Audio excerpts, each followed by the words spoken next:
The guy asks in surprise if Tatiana Loren from Vikings Cartier has arrived.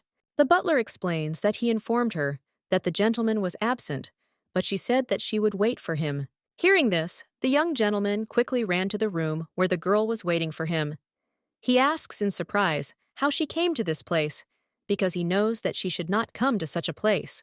The guy is interested in the reason why such a beautiful aristocratic lady came to meet such a commoner like him, and even asks to drink alcohol with her.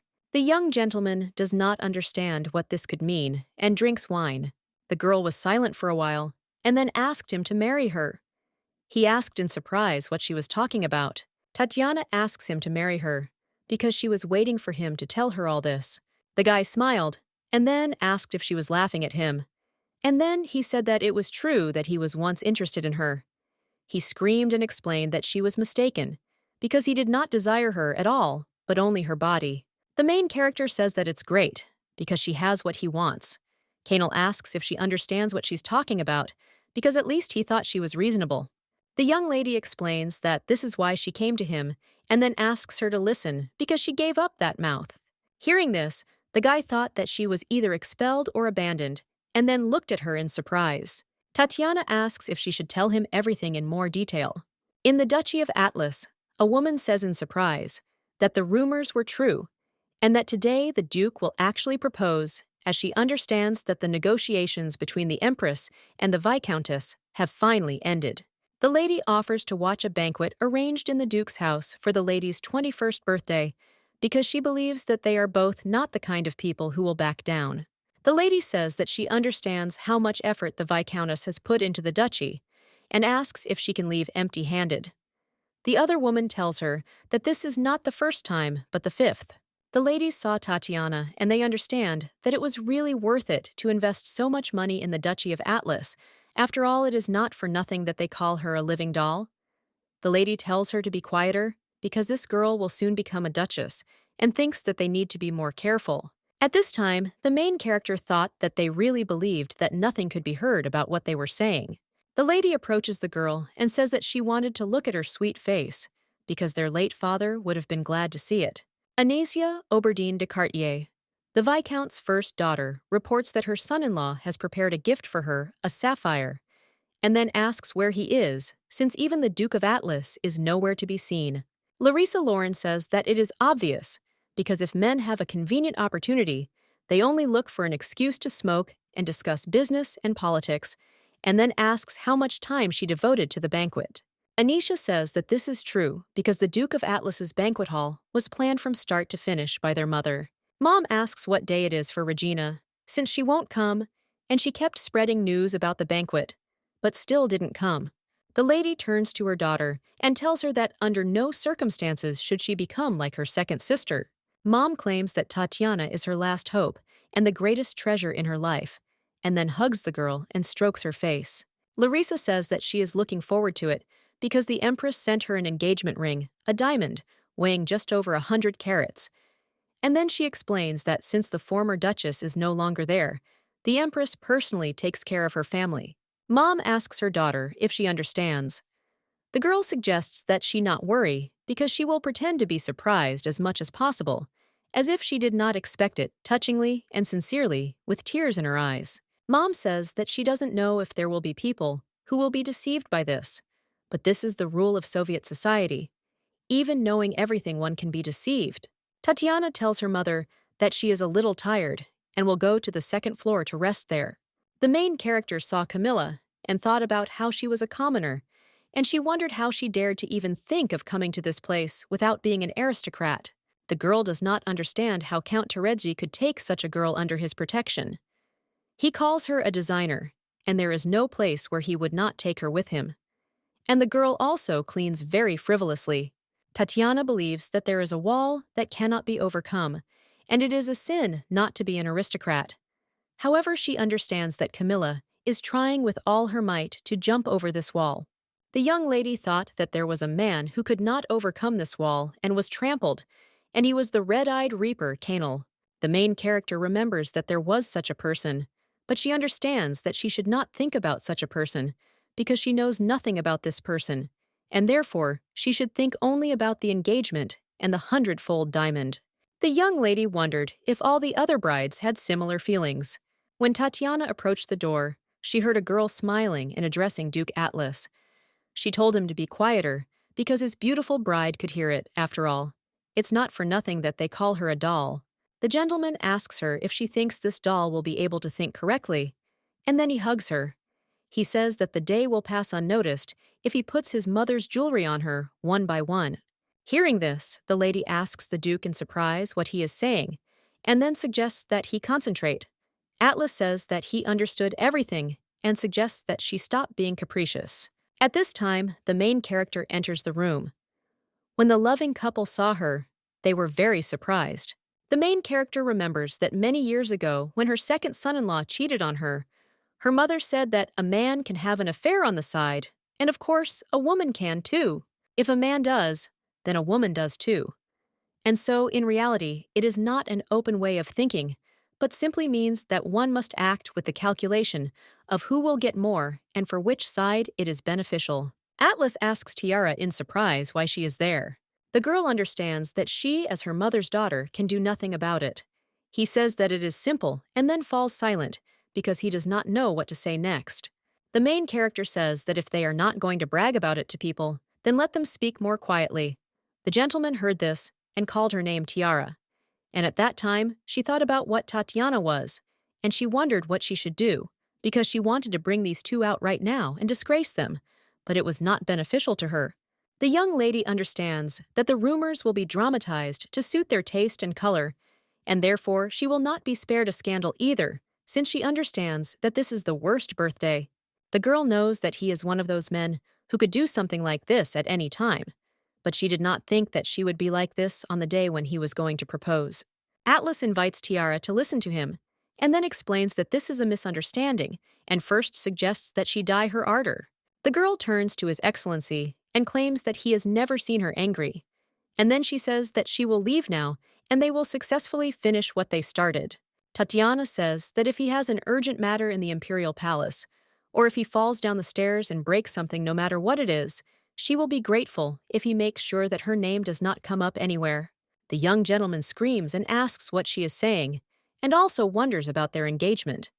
She asks in surprise if he knew that an engagement was planned. Hearing this, Atlas did not know what to say in response, and the main character suggests finishing what they were doing. As Tatiana leaves, she says that she hasn't received the ring yet, and therefore it's convenient that there's nothing to calculate separately. Hearing this, Atlas screams in surprise and calls her Tiara, and the lady turns to him and says that he should stop calling her by this nickname. Katrina, the third daughter of the Viscount, asks Tiara in surprise why she went out. She asks her sisters if everything is over already. Viviane wonders how it could have ended if she doesn't have a ring on her hand. Yet Tatiana explains that nothing has begun, and therefore there is nothing to end. They ask in surprise what that means. The main character gets into the carriage and tells the sisters to tell their mother to go to the office on the second floor. She also says that girls might also be curious about how animals mate. When the mistress returned, the maid asked in surprise whether she should prepare dinner right now or start with bathing. Tatiana asks, and if she knows what day it is?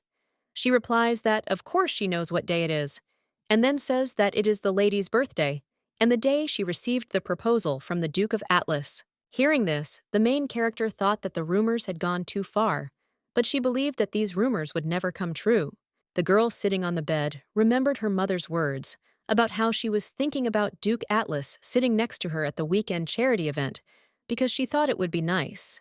The young lady understands that it is finally her turn, since Sister Viviana got married 4 years ago. But she thinks that it would be nice if a lonely viscountess dared to become the head of the duchy. Larissa Laurent de Cartier was an unhappy widow with no money and 5 daughters.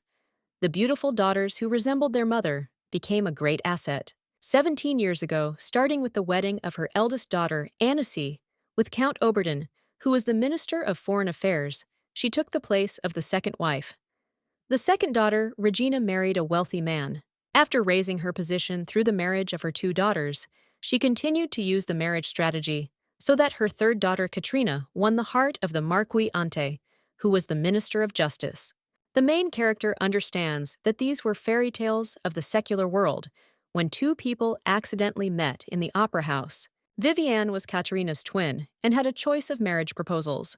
Viscountess Cartier had become the ruler of social circles in 20 years, and all that was left for her to do was to raise Tatiana, the middle daughter of 5, over whom she had worked so hard to the top.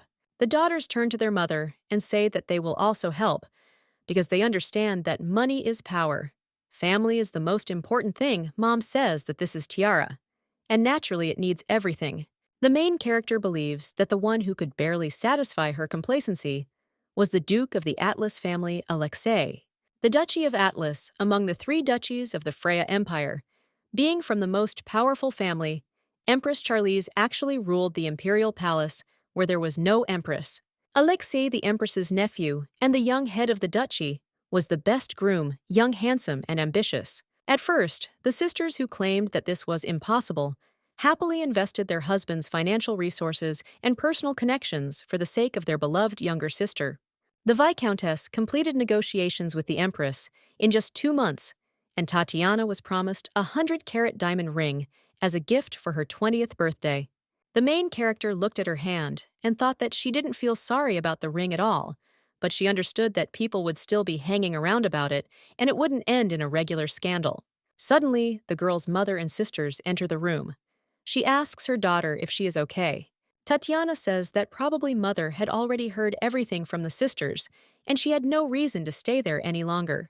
The Viscountess calls her daughter her treasure and says that she was probably shocked. At this time, Tatiana realized that her mother was not angry because she had invested a lot of money and effort into this wedding. However, the main character realizes that the price may have been equal to the cost of 3 or 4 mansions on the main street. Mom asks if she knows how worried she was. The daughter apologizes and says that it just happened that way. The Viscountess offers to tell in more detail what happened in the end. The girl explains that she came across it while passing by the office on the 2nd floor, and these two were doing the same thing. Larissa, hearing this, smiled and said that now she understood what was going on. Tatiana said that the Duke should be grateful that she did not reveal him on the spot. The main character asks how he dared to aggressively court a girl for 2 months and plan to propose, and then not be able to resist and seduce another. Mom says she understands that she was very shocked by this, but she is also in shock no less than her. The girl apologizes and then says that she does not know how all this will work out. The Viscountess tells her daughter not to pay attention because she has a mother, and first suggests that she rest a little. Regina tells her mother that she did the right thing because on a day like today, it is better to go to bed early. Mother agrees with her and says that it will harm the skin, and then asks who would like that. The daughter tells her mother that his sexual desire has gone too far and thinks that he could do it somewhere else and not in the office. The Viscountess asks in surprise what she is saying. Regina asks if she hasn't just seen Tiara's face. Then she claims that this is the first time this has happened to her. She asks how her pride can bear such an insult. Mother says that she raised Tiara to be too soft. And then she says that in such a situation, she should have just reacted coldly, as if nothing had happened. The main character asks what happened after she left. The sister explains that mother personally went and sorted things out on the 2nd floor, but nothing good would come of attracting attention, and so she suggests that everything ended without anything special. Vivi says that the Duke ran away, saying that he urgently needed to go to the palace. And at that time, the main character remembered the words that she told him, and thought that he was so stupid that he did not come up with anything himself and just used her words as a plan. Tatiana thought that she would throw up now as she looks like this in his eyes. However, she thinks that, in her opinion, the Duke is not an ideal husband. The main character understands that no matter how hard her mother tried to push her, if she herself did not want it, they would not have gone so far. And in any case, they are all the same, and if among them there is the best, then the Duke is most suitable for the role of husband. The young lady believes that, although he himself is not perfect, he is in an ideal position, and everything else is just mutual efforts and respect. And even if it is not such a great love as in fairy tales, the girl thought that they could get along as husband and wife without any difficulties, and wondered if she really wanted that much. Sister tells Tiara not to worry so much, because mother will meet with the Empress and take care of this matter. The main character thought that she could only trust her family. Winter Empire, Freya capital, was Lebron, where there were white nights, because the sun does not set for half a year. And it was a place where you can enjoy the magnificent culture of the empire.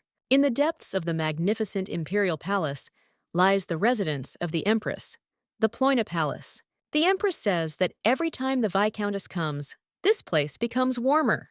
Larissa says that her eldest son-in-law, Count Oberdin, took this greenhouse completely from the Carmenian royal family, and then she says that the King of Carmenia begged her to leave at least this. But what could she do, because the young prince, weakened by the cold, needed it? The Empress suggests that she get down to business. And at that moment, the Viscountess thought that, if her son is valuable, then her daughter is too. Her Majesty says that she heard from Alexei that a scandalous incident had occurred. The Viscountess says that it seems that she is not properly informed about it. After all, the Duke is no slouch either, and asks whether it was necessary to arrange something like that on Tatiana's birthday. The Empress says she thought the lady was perceptive enough, but now feels it is an insult to his satin duke. Larissa objects and says that she is not insulting, and then asks if she can allow herself to insult the Duke. The Empress says that in any case she regrets it. The Viscountess says that she regrets it too, because she thought that she would become related to the Empress, but unfortunately, nothing can be done. Her Majesty asks if she is going to break off the marriage. At this, she thinks, how dare this old forest, since she thinks that she has been polite to her so far. The Empress says that it is unexpected that the lady is so frivolous about the arrangement of the families, and then says that the Duchy of Atlas will become the Emperor's family on the maternal side. Larissa says that it was the Duke who was the first to take this agreement lightly, and then she says that she needs to go with this, and she thanks Her Majesty for giving her her precious time. At this time, the Empress does not understand whether she will leave just like that, and she does not know how this woman can be like this. Larissa explains that she must look after her Tatiana, because the poor thing has suffered such a shock, and therefore she needs to take care of her own. The Empress says that she then wishes her a speedy recovery, and then she thinks that she is self-confident, and therefore has no reason to hold them back, because she believes that her son will become the emperor in the future. Larissa, leaving, says that she almost forgot, and then asks if the lady heard that His Highness the Crown Prince will return to Lebron in 2 days with that famous red-eyed wolf. The woman asks in surprise what she is talking about. The Viscountess asks if she is aware of it.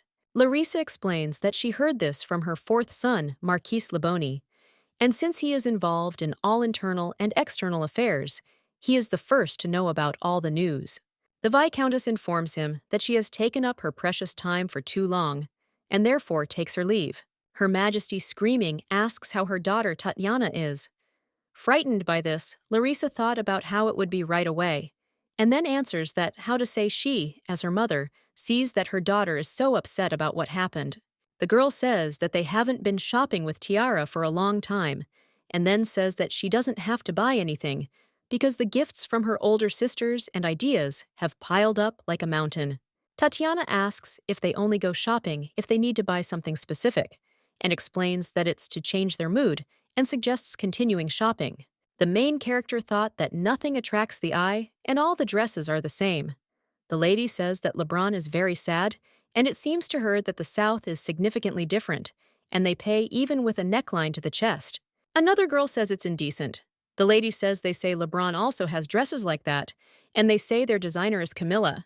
The lady with green hair says that this girl is the mistress of Count Terezzi, and therefore she thinks that this vulgar outfit is just for immoral women. Rebecca tells Eileen that maybe she would be better off this way, because she thinks it's cheaper, since it requires less fabric, and isn't as cumbersome. The main character reports that Countess Terezzi died a long time ago, and therefore believes that they are not just having an affair. Hearing this, Rebecca screams and asks Tiara what she is saying. She replies that she does not think it is necessary to talk about people she hates so much every time. Tatiana turns to Eileen and says that the source of news from the South is her brother, who went to the battlefield, and asks if this is true. She replies that he returned yesterday, and soon a banquet will be held in the Imperial Palace to celebrate the victory. The girl wonders if all the knights return then, since they were gone for 3 years. Eileen says that Freya's flag has been raised all the way to the southern border, so there won't be a war for a while, and believes that it's all thanks to the Crown Prince. Rebecca claims that he is not the Crown Prince, but a black wolf, and then asks who does not know that in recent years, half of Freya's territory has been expanded, and says that recently he has been called the Red-Eyed Reaper. The girl says that he is very tall, and she also heard that his head is bigger than most knights, and according to her brother, even when approaching him, the whole body freezes and is cold to the point of turning blue. The lady with green hair asks why they should discuss it among themselves if they can ask Tatiana, because she thinks that she knows better about the man who looks like a devil, because she is the only one among them who has seen him up close. Hearing this, the main character understood what they were hinting at. After all, she understood that she should have become the queen of the social circles of the Cariana Brand estate, since everyone praised her and considered her the future queen. Tatiana boasted that her older sisters married rich people. Rebecca asks what happened then, whether she was asked to dance or to marry, since this was his last wish before going to the battlefield, and after he sent her only one letter, he was subjected to all sorts of humiliation. Rebecca says that, however, seeing as he refused the title given to him by the Crown Prince, at least he knew his place. At this time, the main character thought that she should also know her place. Rebecca says that she understands why the Viscountess was so furious. After all, they say that he has a blood relationship with the Marquis of Targa, but it is unclear whether this is true or not. The girl says that her mother put a lot of effort into this wedding, and she thinks that, of course, she was confused, that if she had tied her fate to some commoner, and then she asks Tatiana how he is to her, because she thinks that he has red pupils. Tatiana answers, "Who knows?" Rebecca says not to be like that, because it's between them friends. She remembers that there was a lot of noise then, and asks if she's pretending to forget. The main character asks if they think she only received letters from this person, and then says that there are too many to remember everything. The surprised girl says that it cannot be that she who will soon become a duchess does not remember the letter from this devil. Hearing this, the young lady thought about what she had said in the end, and then she said that it was about her birthday, and rumors that she would receive an engagement ring were widely spread. The girl says that she must have been so worried when the Duke suddenly left everyone saying that he had urgent business in the palace, and at that time the main character thought that something must have gone wrong, and she thinks that she can deceive others, but not her. Rebecca tells Tatiana that everyone knows that her mother came to the Atlas estate and acted like a mistress, and therefore believes that it cannot be, that she could not get into the Duke's family, and asks if this is true. The main character asks if that's all she wanted to say, and then says that she herself knows very well what her mother does to the family of those she doesn't like. Hearing this, the girl got scared and explains that she is just Tatiana interrupts her and suggests not to worry, because no matter how heartless and cruel her mother is, she usually only acts like that with those who cause harm. The maid asks if everything will be all right with Mistress Rebecca, and also wonders if she will suddenly harbor a grudge for today and start spreading strange rumors. The lady assures that everything will be fine, because she believes that she is as calculating as she is envious. She also thinks that such rumors will soon die down. Tatiana says that she thinks that if Sister Regina gets divorced again, then let the maid send the yellow box to Baron Hamilton, and then says that this is what Eileen liked. The maid asks, what if Mistress Eileen takes this as sympathy, since she understands that it is an expensive hat? The main character claims that everything is fine, because she bought it for others too. The maid smiled and said that their mistress is calculating. Suddenly, Tatiana saw two men, and she wondered who they were. She thought they were mercenaries because they had black hair, and she didn't understand why she had a feeling of déjà vu. Alexei says that it is not likely because she was not seen for several days, and in the end, she is in this place. At this time, the main character remembered those people, and she became interested in whether the Duke had seen them. The gentleman with black hair says that they are returning. Hearing this, the boy turns to the leader and states that he must make a decision today, and then asks if this is not an order from His Majesty the Crown Prince. The lieutenant asks what order he is talking about, and then offers to sort it out himself. He says in surprise that he cannot decide the question of where he will live. The guy thought that the gentleman was not at all interested in the affairs of this world because he was a war hero and even saved the life of the crown prince, and he was a man whom the knights in the vanguard greeted with enthusiastic cries. The man says that LeBron is very big and offers to say which place he prefers. He says that His Majesty, the Crown Prince, said that it would be better to settle down near the Imperial Palace, and also you can even go to the residence of the high-ranking nobility Tremagnol. The gentleman replies that as far as possible, and this should be the farthest place from here. At this time, the Duke asks Tiara why she is silent. She reminds him that she asked him not to call her that, and at this time, he thought that she was tired. Because of this, rumors would spread even faster. The gentleman asks how long she plans to act like a child, and then states that they need to talk. The lady replies that if possible, she would like their conversation to be as short as possible. Alexei smiled and said that this matter required a thorough conversation, and then asked if she felt better, because she left the estate in a huff on that important day. Hearing this, the girl says that she thinks the Duke misunderstands. He claims that he thinks she misunderstands, and then asks if she thinks marriage is a joke. He says that no matter how well she knows this world, she still acts frivolously. Alexei screams and asks if she knows how much trouble she caused that day. Tatiana asks in surprise if she should know that, and then says that in any case, their story ended that day. The main character says that she doesn't know why he came all the way here, and doesn't intend to have any more contact with him, the Duke. The gentleman screaming says that it is because someone kicked Natalia out. Hearing this, the lady asks in surprise who Natalia is, and then she smiled and said that she understands that the girl's name is Natalia. Alexei suggests that she not pretend that she doesn't know, and he tells her that Natalia came to him in tears, and then asks what a girl who was kicked out of a hotel in such weather should have done. Tatiana asks in surprise if it is she. The young gentleman wonders who in LeBron is capable of such a thing. At this point, the main character realized that the sisters had done all this. The Duke asks if she is pretending to remember, and then says that if she continues to feign indifference, he is ready to tell everything in more detail. She claims that there is no need for this. The young lady asks if the Duke is really so angry because of the broken engagement or because of the unhappy mistress. Tatiana thought about what she knew, and then said that if it was because of the engagement, then everything was over, but if it was because of his mistress, then she asked if it seemed to him that he had turned to the wrong person. The Duke asks if she can accept it, and then he says that he never even intended to marry that girl. He says that Tatiana could have had everything, but instead, she can't stand such a minor incident.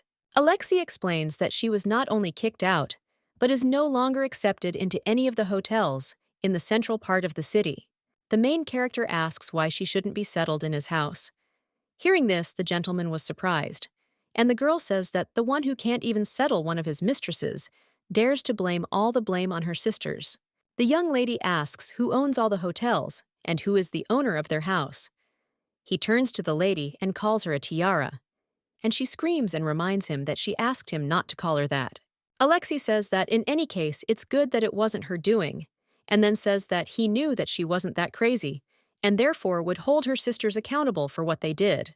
The main character asks what other responsibility he says, and then claims that if he were sensible, he would be grateful that everything ended this way, because it was as if it were her second sister Regina, that poor girl, had already been found in the Sarthe River. The girl asks if he knows what is best, and then says that she never loved him. Otherwise, he would have sailed along the Sarthe River with that girl. Tatiana says that she hopes she will never see him again, and then says that if her mother had known that the Duke was looking for her for such a reason, everything would not have ended so well. Alexei asks what she thinks, who told him that she is in this place. The Viscountess asks what fabric would go with Tatiana's engagement dress, and then says that she would like to hear the opinion of people with a high level of intuition. Hearing this, the ladies were surprised, and thought that the rumors that the marriage with the Duke had broken up must have been nonsense. Larissa explains that, if possible, she would like to make it as luxurious as possible, and so that it would match the precious stone sent by the Empress. Suddenly, Tatiana enters the room and addresses the mother. The lady asks if her daughter has arrived yet, and then says that they should have had more fun and breathed some fresh air. The main character asks what all this means, and then states that she thinks, and has a lot to tell. Larissa turns to the ladies and says that that's all for today, and they need to leave. They are surprised, and the Viscountess explains that she has a headache now. The daughter asks what all this is. The mother wonders if she can't see that it's her dress. The girl asks why she needs these dresses. The lady explains that she will wear one of them for the engagement, because she will soon become a duchess, and asks if she doesn't need them. Tatiana wonders who she is engaged to. She screams and asks how she can do this, knowing very well what kind of insult she was subjected to that day.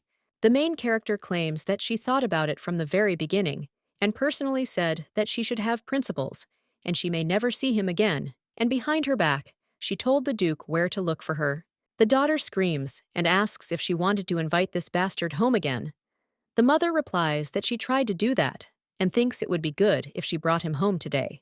Tatiana screams and asks her mother how she can act like this. She explains that it will be better this way and suggests that Tiara stops, and then asks if she didn't have enough time to get her feelings in order. Mom says that she has no point in dragging it out anymore because she has suffered enough of her stupidity. Having heard this, the girl was surprised, and the lady asks what she thought, and then says that to this day, she has not lifted a finger. The Viscountess explains that her mother planned everything and put her in a place that would be the envy of all the girls in the world, and then asks what she should do if she can't control herself because of some little thing. Mom claims that she did everything so that the tiara could rest and get her thoughts in order, and asks if it is so difficult. The daughter says whether it is an engagement or a wedding with the Duke, it is all over. The young lady explains that she does not want to hold this man's hand, as if nothing had happened, and then asks why she thinks that she will be happy and cry with joy when she meets the Duke again. Tatiana says that this is an insult to her mom, claims that she doesn't yet know what a real insult is.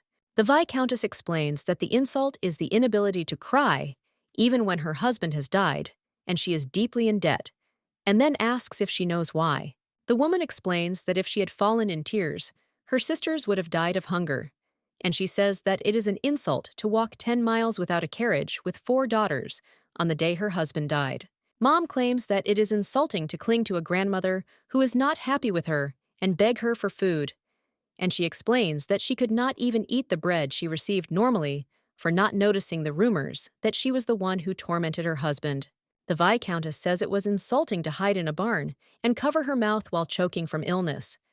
And then she tells her daughter that compared to that, what happened to her means nothing because she thinks her case is much better.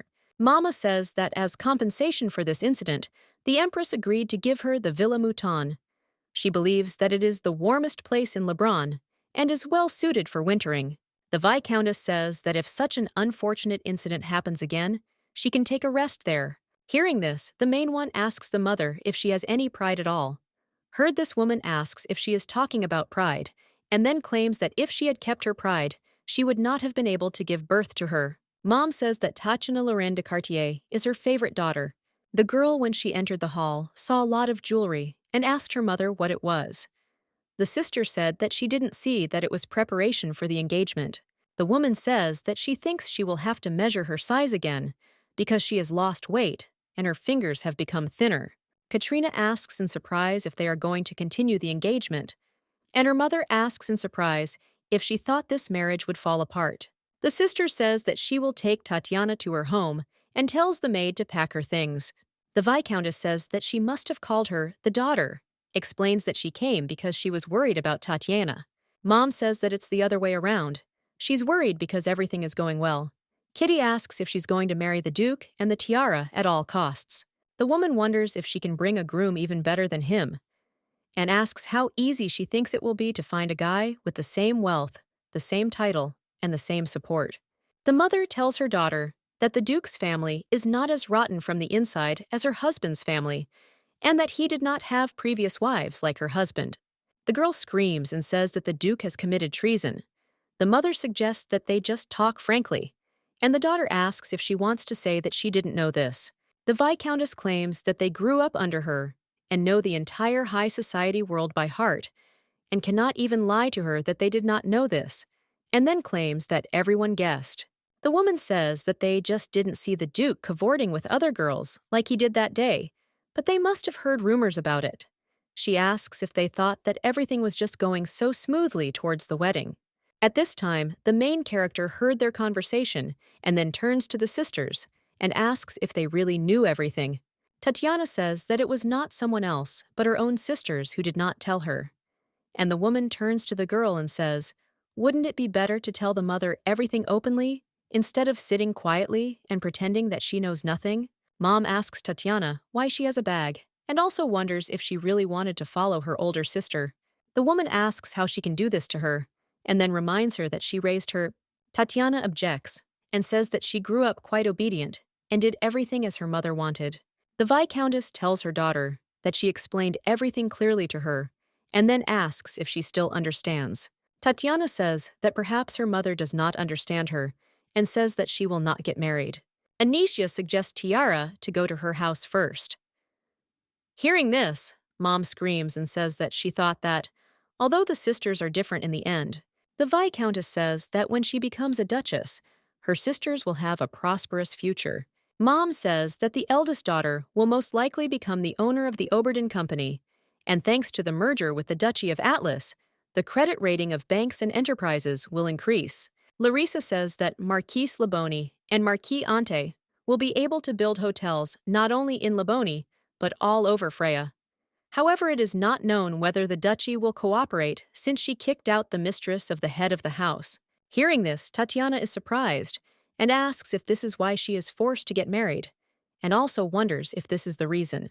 Mom tells her daughter that she also benefited and suggests thinking about how she survived only because her sisters got married that way, and then asks if there are reasons why she can't, as her sisters could. Anicia turns to her mother and asks her to stop, because she thinks she has already said enough, and then says that she will take Tatiana away. Mom says that if she has firmly decided to take Tatiana by the hand, then first she must let her go. Hearing this, the elder sister thought that these were not empty words, and now, even without the support of her sons-in-law mother, holds in her hands the entire aristocratic society, as well as finances, power, and connections. Larissa tells her daughter that she really didn't want to bring things to this. At that time, the girl thought that in addition, Mother cooperates with the Empress, and if she wants, she can easily crush them. The woman suggests that her daughter surrender, because then they can return to the old times, when things were best for them. Mom says that in a week there will be a victory banquet at the Imperial Palace, and thinks it would be nice to announce another piece of good news on such a wonderful day. Tatiana asks, "What if she doesn't like it?" Mom replies that if she doesn't like it, then let her leave this house, and of course, leave everything that she gave her. The main character thought that, since childhood, she had always been close to her mother. Even without a father, there was a mother who gave her everything, so she did not feel lonely or empty. Tatiana believes that while she was growing up, she understood that her mother was not always a kind person. But no matter what other people said, she never hated or was ashamed of her mother, because she liked everything. The girl remembers that she has a confident mother and beautiful sisters, a magnificent dress and jewelry, and she liked all of this. However, she followed her mother's will not only because of this. After all, she understands what difficulties she went through after giving birth to 4 daughters and being left without a husband. The main character believes that even if what her mother does is not always the right thing to do, she thought that this was the inevitable best option.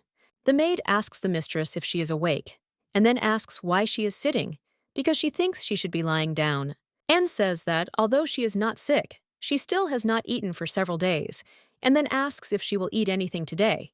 The young lady understands that this cannot go on any longer, and that she needs to eat and gain strength. After all, if she cries and faints from exhaustion, then as soon as she opens her eyes, she will be dragged to the dining room. The maid suggests that the mistress not do this, but rather talk to mother.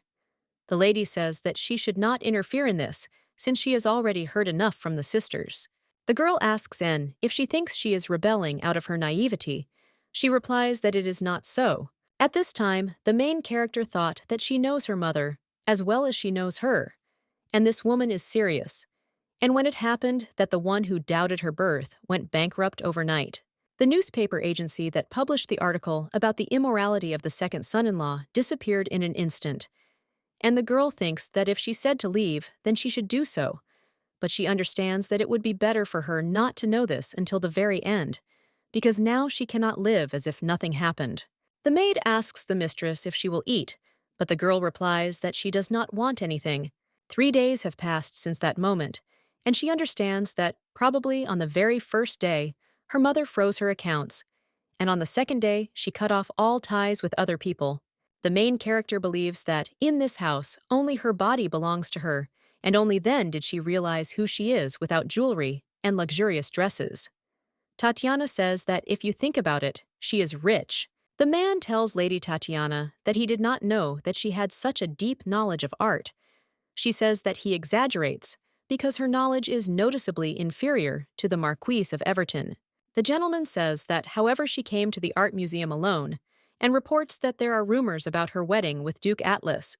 The man thought that he had a lucky day today, because he was talking to Lady Tatiana about painting, and she was smiling at him. The lady said that the rumors about the wedding were false, and he said that the world was full of unfounded rumors. The main character says that there are rumors that the Marquis is not interested in anything except painting. Hearing this, the guy screams and claims that this is a lie. The maid asks the mistress if her actions are correct. She replies that her account is blocked and there is no inheritance. However, she is not going to receive help from her sisters, and she has no other relatives, and this is her reality. Tatiana says that these are the most normal guys among those who sent her letters.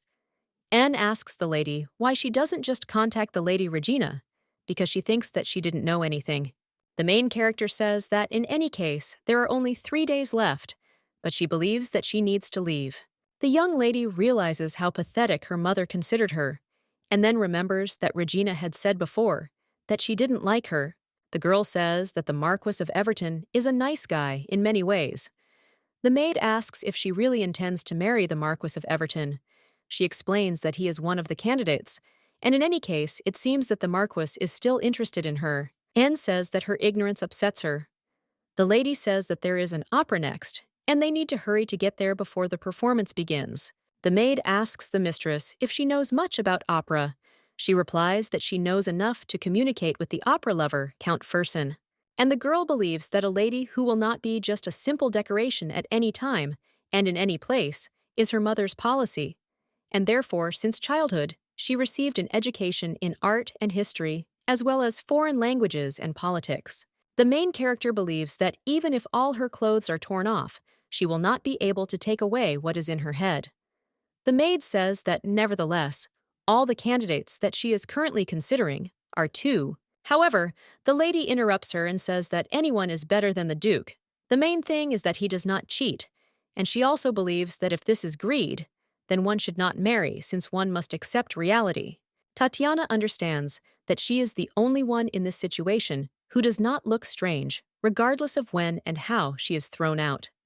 After all, according to imperial law, an unmarried girl can leave her family only through marriage or divorce. The young lady believes that since suitors will be flocking again, rumors will be circulating around Lebrun tomorrow. And then she says that at least this will be enough for the Duke's family to ask for a break in relations, and then she will really be able to meet a good lover. The girl became interested in whether there is a friendly and warm family in this world. The newspapers wrote that the flower in social circles, Tatiana, and the suitors flocked to the Viscount Cartier, and the engagement was just a rumor. The man reports to the lady that first at the opera, and in the art gallery, and yesterday on the Sarthe River, you with Countess Torino, and where she only did not go because she thinks that the girl who is preparing for the engagement is so frivolous.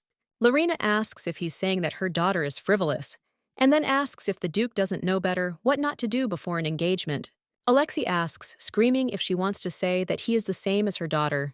The lady is interested in how he is different, and also she is interested in why he wants to marry her daughter, who is not like him. Hearing this, the Duke did not know what to answer, but the woman said that he saw that the one who was not used to being patient wanted his daughter to be patient to the fullest extent. The Viscountess says that he can't resist that girl yet. Alexei asks what she's going to do, and then says that what happened in the past is in the past, and they must take action. Larissa asks what other measures. After all, she thinks that it is enough for him, the Duke, to take care of this himself. And she says that if he did not know the first time, then the second time it is not allowed. At this time, the Black Wolf mercenaries examine the newspaper and say that it is really beautiful. One of them asks if a person can look so beautiful. The guy with the red hair says that it's because she's beautiful, and then asks if they've forgotten what that witch did to their captain. The man agrees and says that it was too much. The young man says that she tramples people, and that this girl is a lying witch.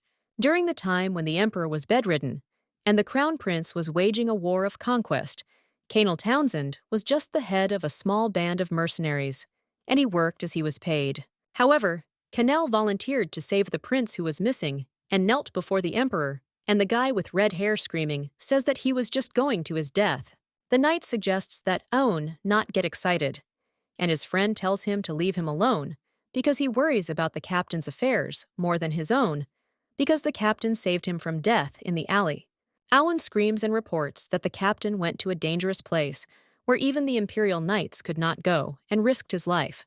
The knight says that simple worship is not enough because he didn't even pay, and now they are throwing a banquet thereby doing him a favor, and he thinks that they probably also decided to disgrace him. Before he went to Cartman to rescue the crown prince, the first and last thing Canel asked for was just one dance with the young queen. The letter that Canel sent to Tatiana was read by the Viscountess right in front of all the suitors. They ridiculed the gentleman, telling him that he did not know his family or his place. The knight says that someday he will wring the neck of this fox. The guy says that Canel is from a noble family and believes that it is not Lady Tatiana who is to blame, but the Viscountess. Owen claims that like mother like daughter, and then asks how the daughter could be different. However, the newspapers write that the youngest daughter is not engaged to Duke Atlas. The knight says that this witch wants to sell her daughter for an even higher price, and when he sees the captain, he asks for forgiveness, and then explains that he will definitely sort this out. At this time, the main character thought that the banquet in honor of the victory was tomorrow evening, and she thought that these 3 days had gone well, and if so, then tonight she would receive an offer, and she became interested in whether the Marquis of Everton would be the first.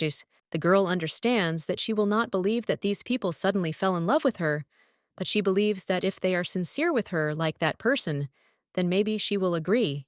Events dedicated to soldiers going into battle on the central square by the Sarthe River. And this could have been their last social event. So out of respect, married people were forbidden to enter there. Events for knights and ladies only. It was a tradition to wind ribbons that the ladies themselves wove onto the tips of knights' swords. The main character remembers that 3 years ago, she was 18 years old. The girl with green hair asks Tatiana who she is making her ribbon for, and her friend says that she will not give the ribbon to anyone because she cannot give it to anyone because she has not prepared anything at all. Tatiana agrees with them because she believes that otherwise a fight would have started, and then asks who needs this tape, and says that it is going to rain and suggests going back. Suddenly, the young lady saw the guy, and she wondered why he was so gloomy, but looking at his clothes, she realized that he was a knight. The girl says that he is wearing a black robe, and it looks like he is from a black wolf. After all, her brother said that. In the Empire, this is a fairly well-known group of mercenaries. Hearing this, Rebecca is surprised and asks why they even invited someone who is not a nobleman. Tatiana explains that this is the last ceremony before the campaign and believes that it was probably right for everyone who will participate in the war to gather together, since such kindness can be shown. Eileen asks if Tiara is interested in such things, and then says that if her mother finds out, she will be in big trouble. The young lady explains that he just looks alike, and at that moment, she thought that she was her Rebecca, says that it started raining, and suggests that they go back before it starts pouring. Eileen says that her carriage has arrived, and then tells Tatiana that she will give her a lift home. The lady suggests that she go first, as her carriage will arrive soon. The main character saw a knight walking next to her and asked if it was his first time entering a battle. She looked at him and saw beautiful red eyes like rubies. The girl offers to take him an umbrella because she thinks it will rain all night. However, the guy refuses to take the umbrella from the lady. Tatiana says that if he gets wet in this weather, he will freeze before he gets home, and then asks if he wants to stay here and not be able to go to the battlefield. The young gentleman says that she has had enough, and it is time to leave. The girl heard the coachman calling her, and then quickly took the ribbon off her hair and tied it on the umbrella, and asks if he will not take it like that. The girl says that this is a lady's right that no one can deny, and then says that since he visited this place, he should be kind enough to follow the rules. The main character wishes him luck and then quickly leaves. The maid asks her mistress what happened to the umbrella, and then says that if her mother finds out, she will be horrified. After some time, Tatiana learned who this man was. The shame of the Marquis of Targ, a black wolf on the battlefield, and the only contender who went in search of the crown prince. They said that he sent her a letter, asking her to dance one pair dance. At this time, the maid informs the mistress that a letter has arrived from the Marquis of Everton. Tatiana reads that he asks for forgiveness, but they're meeting today. And then she turns to N and orders her to get ready to leave right now.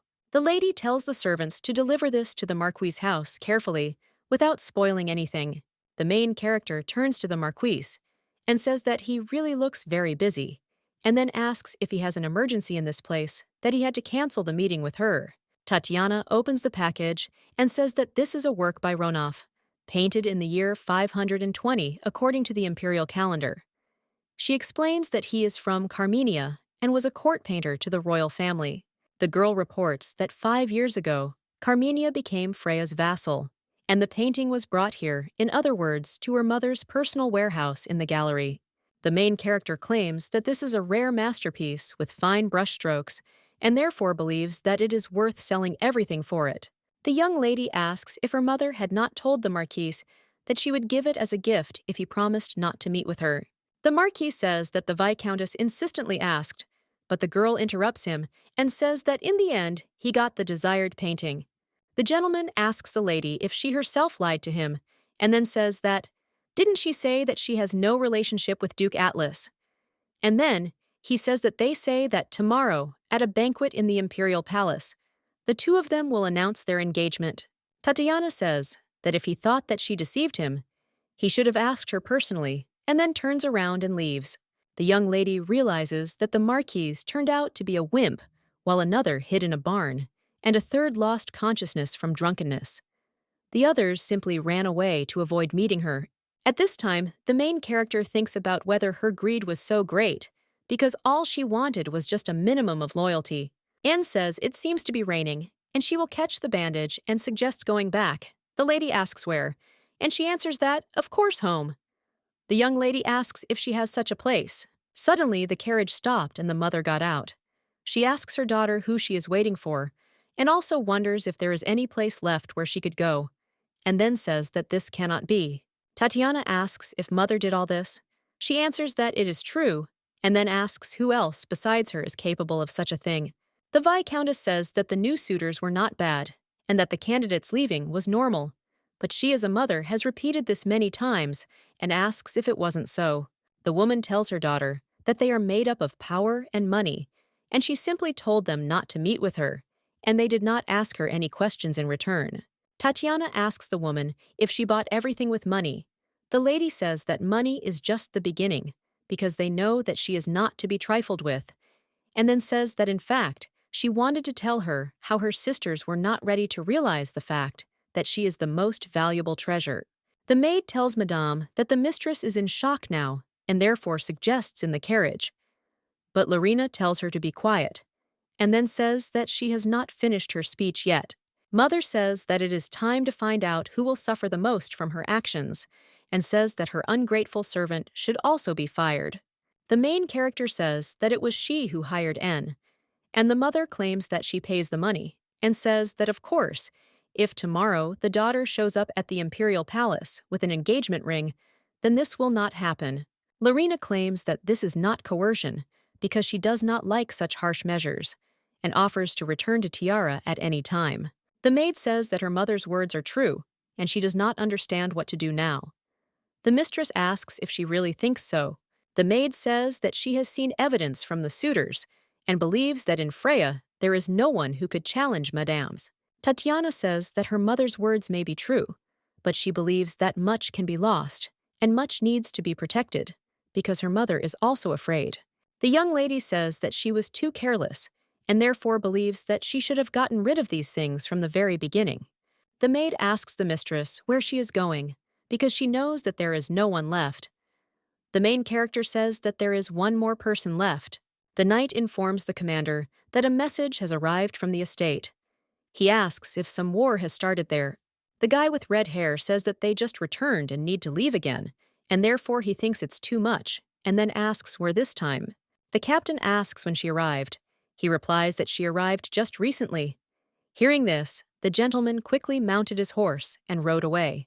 Quesnel remembered the young lady and thought that this was a thing of the past, and due to his stupidity, he should have forgotten it. The guy remembers that when he came to talk to Tatiana, her mother met him and said that she was not at home and offered to leave a letter because she would pass it on. The captain recalls the Viscountess's words that contempt for a man who does not know his place and who wanted to get closer to his daughter is the worst insult possible. The next time Quesnel came to Tatiana, he wanted to know what her answer was, and the Viscountess said that she was not pleased and she did not even like that. He called her name and then said that she burned that letter as soon as she saw it. The woman said she was sorry because he couldn't tell the difference between sympathy and mere empathy. And at this time, the captain does not understand why he made such a choice, even though he knew that he would be greatly humiliated, but he does not understand why he tirelessly visited that house.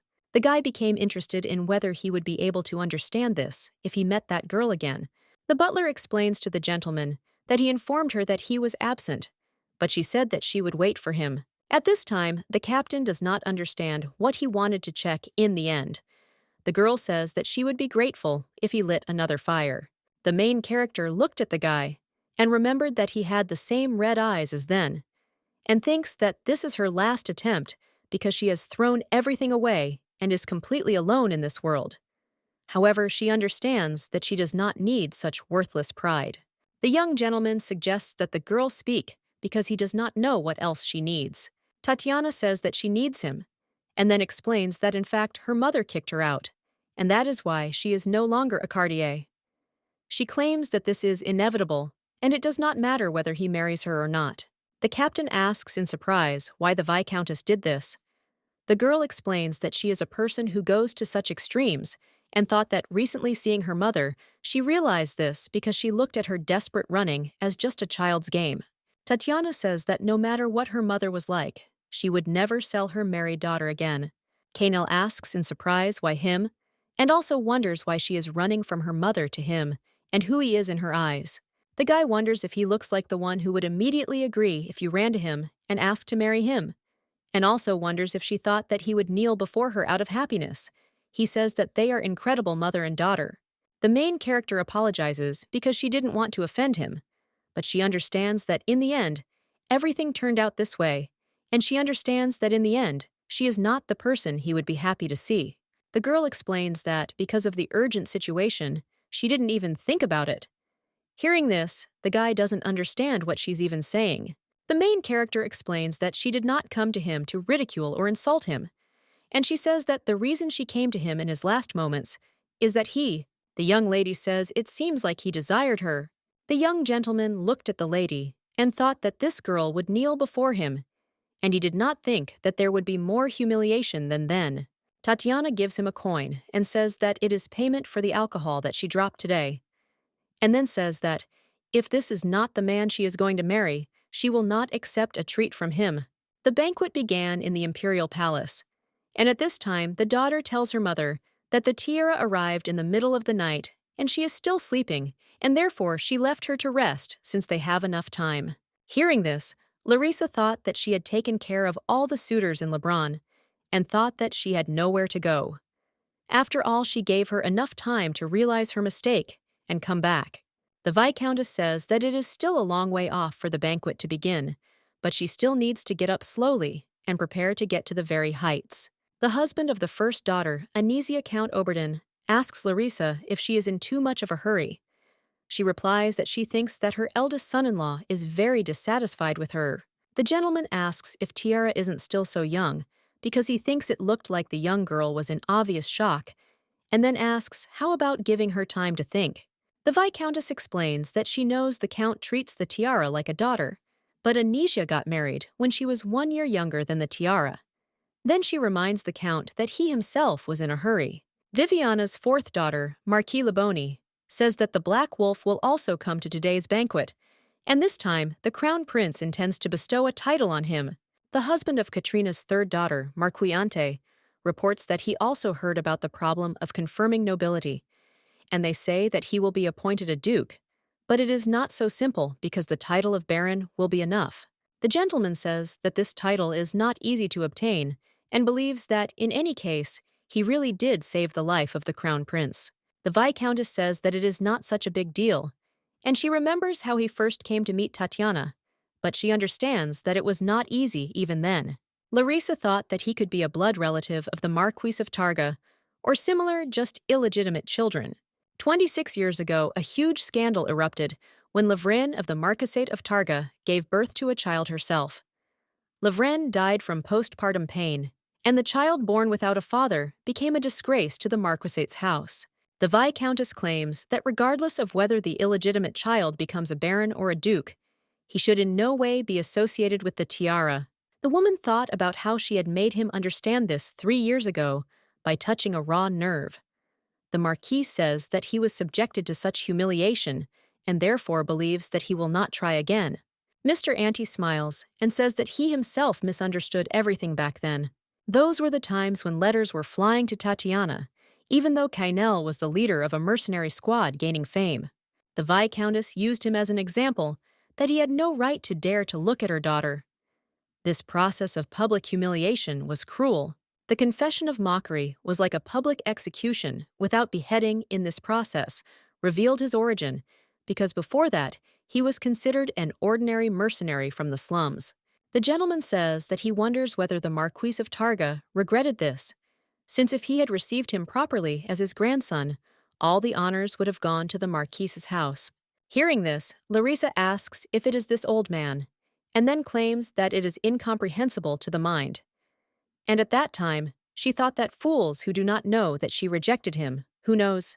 The woman tells him not to exaggerate, and then tells him that when his daughter was alive, he was about in the middle, and then she tells him that lately he has been leading a reclusive life, and therefore thinks it would be better to choose his grandson.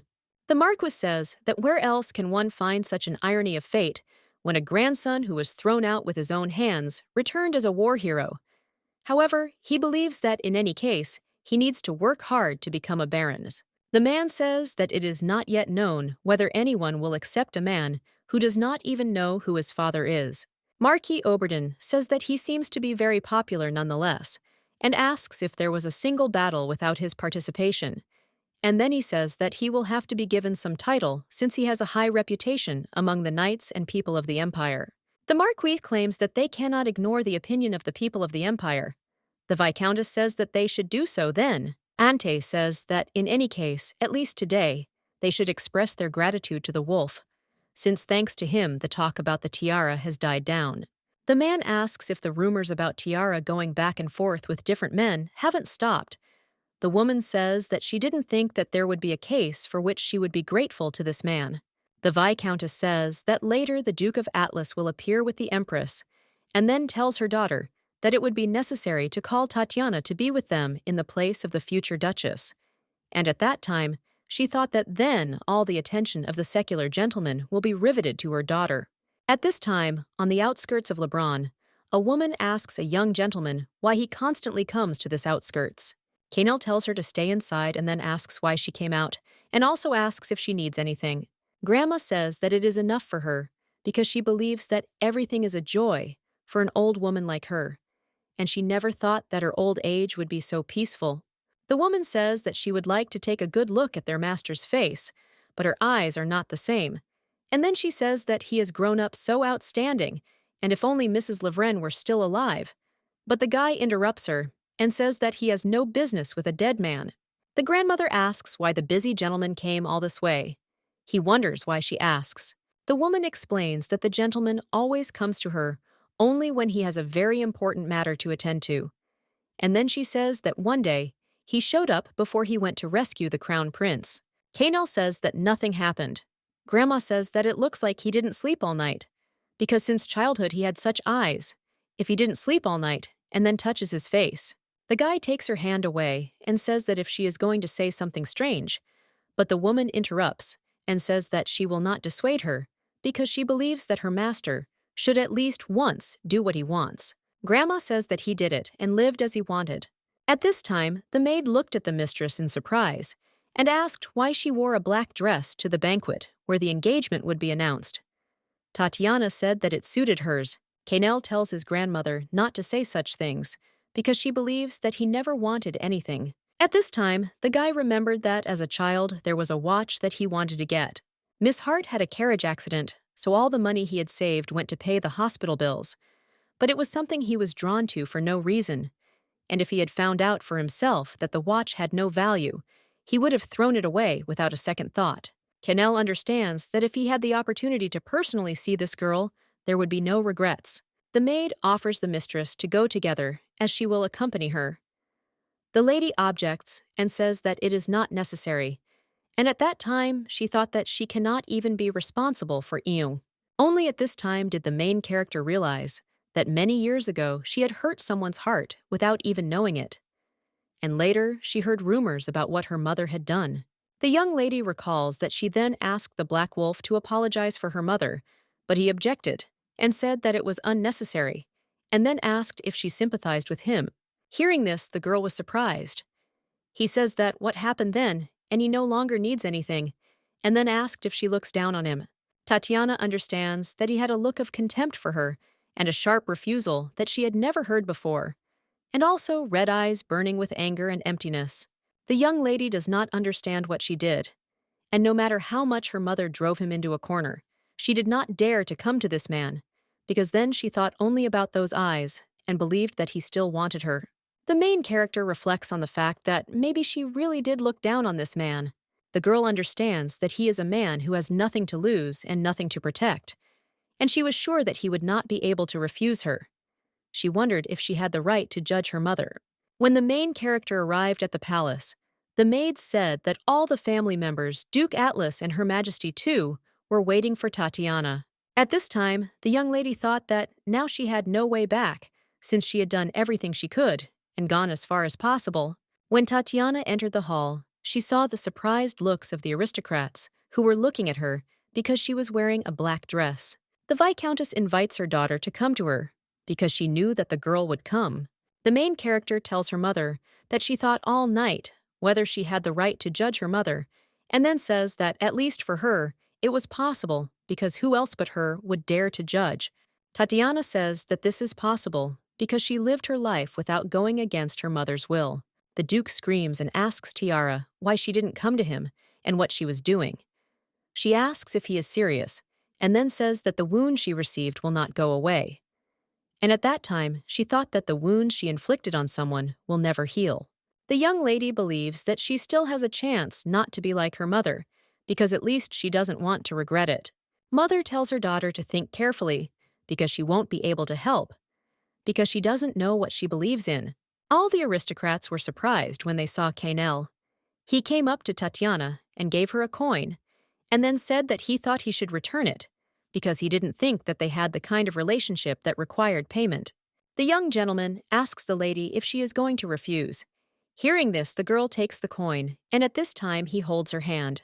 The next day, the newspapers wrote that Tatiana was holding the hand of not the Duke, but a war hero. But the truth of the day was that she had a close relationship with him. The newspaper wrote about the scene of Viscountess Cartier, fainting full of sadness and crying. After reading this, the Viscountess screamed and asked who said that she fainted, because she barely closed her eyes. Larissa screams and asks how he dares to marry her daughter, a bloodied war murderer. The daughter suggests that her mother calm down, and then says that all of Lebrun's reporters have gathered outside. She claims that there is no need for more useless gossip, because this is not the first time that Regina has gotten divorced. And screaming, she says that it would be better if she got divorced. Mom asks how she could marry this beast, and also wonders when she met that guy.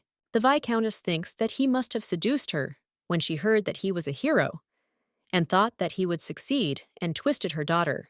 The woman thinks that everything should be like this, and thinks that her daughter cannot turn away from her, because among the 5 daughters she is the most obedient and the most beautiful and feminine. The Viscountess says that even Regina, who always argued with her, got married 3 times as she ordered. The Marquis says that a protest will soon come from the Duchy of Atlas, and believes that Her Majesty will not sit idly by, either. As in the case of trade, it is impossible to predict how things will be with the banks. The Viscountess says that the Empress is not the kind of person to sit quietly, and Duke Atlas is not in a position to dare to say such a thing to her. Larissa claims that if a group of traders can't stand it, then it's enough to demolish them. And when the banks start talking nonsense again, she'll withdraw all her money. The woman asks if there are any more problems. She claims that everything can be solved one by one, and then tells them to call the lawyers right now and get ready to go out. Katrina says that this is a big problem because the tiara chose the Black Wolf out of all the men. She thinks that Sister looked at appearance, and she is young and does not understand this. Viviana says that in any case, when the fire goes out, everything will be exactly the same. And at that time, she thought that this wedding should not take place, but she understands that she alone will not be able to resist this. At the training ground of the Black Wolf mercenary forces, the knights are confused as to how Cartier is their captain's girlfriend. After reading the newspaper, Owen screams and claims that it is nonsense, and then asks what is wrong with this fox. Cartier and their captain. He wonders why their captain is marrying this girl, and if there is something they don't know about. The guy screams and says that everyone is interested, and he is not the only one. The knight says that if you read the articles, you might think that this is the novel of the century, and asks if that is true. The girl with red hair says that if it were a lie, then she would not have been allowed into the newspapers. Hearing this, the captain asks why they are interested in this, and also wonders if he should answer. At this point, the knights realized that this was true. The Lord asks if there are any reasons why he cannot marry this girl. Owen says that he just doesn't know her, and then claims that this girl is a witch and she can't be an angel. He thinks that these witches probably have some kind of plan. And since His Highness the Crown Prince will give the gentleman the title of Duke, he assumes that they are doing this so that he will not receive the title. The knight says that the gentleman did not receive the title because he was not at the banquet, and therefore simply returned, and believes that this is definitely all the work of that witch. The dark-haired guy says that the captain has rejected the title several times already. Owen asks if he thinks that now everything is the same as then, and then says that the heroes have expanded Freya's territory twice, and believes that if they have a conscience, they should give him something. The knight says that the captain will deal with this matter himself. And as was said earlier, Lady Tatiana is a real noblewoman, and therefore he is sure that this will benefit the captain in the future. Canel claims that he never expected something like this from her, and then he wags to take Owen away. The guy with red hair objects and says that even if she is beautiful, she is just as beautiful. And when he saw the main character, he was surprised. The knights looked at the girl and said that in life she was even more beautiful. Tatiana says that she came without warning and understands that she ignorantly disturbed the busy knights. The captain asks if she heard everything. The lady replies that she doesn't pay attention to it because it's not the first time she's heard something like that. Canel asks the girl what happened and why she came all this way. Tatiana says that she came with a request and reports that she has a servant named Ain, and she would like to bring her with her. The young gentleman asks if this is all. She explains that she chose it herself, and therefore would like to be responsible for it until the end, if possible. He agrees. The captain says that the butler can't do everything as it should be, and he asks to prepare food and clothes as she needs, and then he asks where her house is, and why she doesn't come there. Canel says that if he is there, what is she going to do? The lady asks in surprise if they are going to get married. He replies that it will take time to prepare. The girl says that it means it's not all that simple, but she thinks that in 3 days it would be great. Tatiana asks if he will have time this week on Friday. She explains that she also did not want to rush so much, but thinks that this is the last day. Hearing this, the guy asks in surprise what this means. The girl explains that this is the last line when they can be legally approved as a married couple in the palace temple. The captain says that he doesn't think that the temple will be open for only 1 day, and asks if she wants to say that approval of marriage is given looking at what kind of people. The main character objects and says that this is not so, because the archbishop, as a representative of the goddess, is fair and everyone is equal before God, but not everyone is equal before her mother. Tatiana explains that they have about 5 days before her mother bribes the archbishop. The guy asks if God is fair to everyone. The young lady explains that this is because the archbishop is also a human being, and ordinary people would immediately accept her mother's offer. But someone like the Archbishop is about 3 times that, and it would take 5 days to do something like that. Kanel asks if that's why she's suggesting they get married on Friday. She says that in any case, all the jewelry stores and clothing stores should be closed, since she assumes her mother has rented or bought everything. The girl explains that the same applies to flower shops, wine shops, and grocery stores. And Mom will probably invite the Archbishop to the Cartier Villa in Bark. After all, his back hurts, and there is a famous hot spring there. Tatiana says that if he goes there, it will take at least a month, and she thinks that Friday this week would be best, and then asks what he thinks. The captain reports that only now has the realization come to him that he will marry Cartier. The main character says that it would be better if these were curses, because in any case she is not expecting a grand wedding, since it is enough for her that the marriage is recognized by imperial law.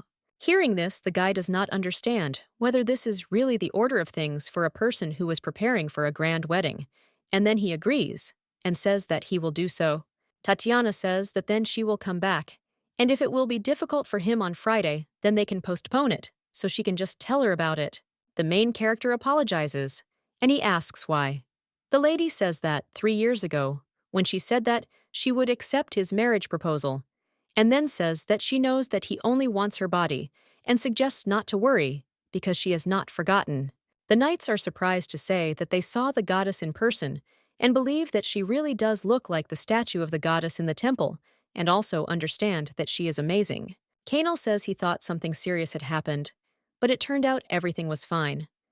The knight says he told the butler to hire more workers because he was getting a wife soon. The guy offers to check the schedule and then says that after regular training, the gentleman must go to Mount Taron to clear it of animals, and no matter what, he must go there on Friday until then. At this time, the young gentleman was thinking only about the girl, and he believed that the watch that he could not get, and that the girl does not fit the image of an apology, and believes that there is no need to complicate everything, because she came to him herself and is not going to return as he. The captain tells him not to plan anything for Friday.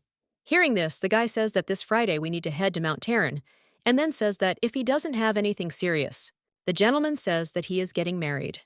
Hearing this, the knight is surprised and asks what he said.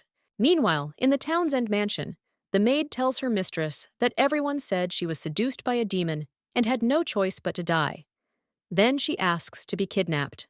N says that this red hair, and if she meets him again, he will get it from her because he pushed her into the cart like a load, and as if he knew that she would be kicked out of the Viscounty today.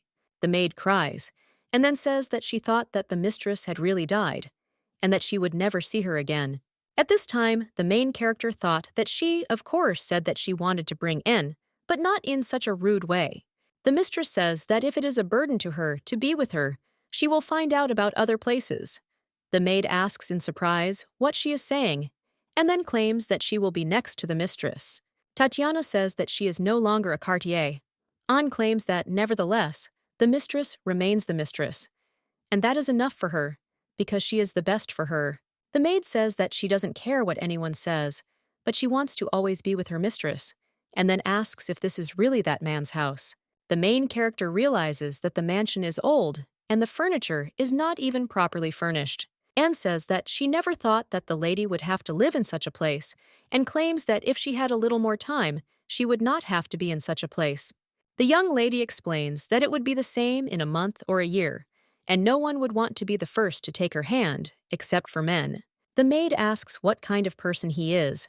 She replies that she doesn't know because he is neither a knight nor a gentleman. He is from that class of people she has never met before.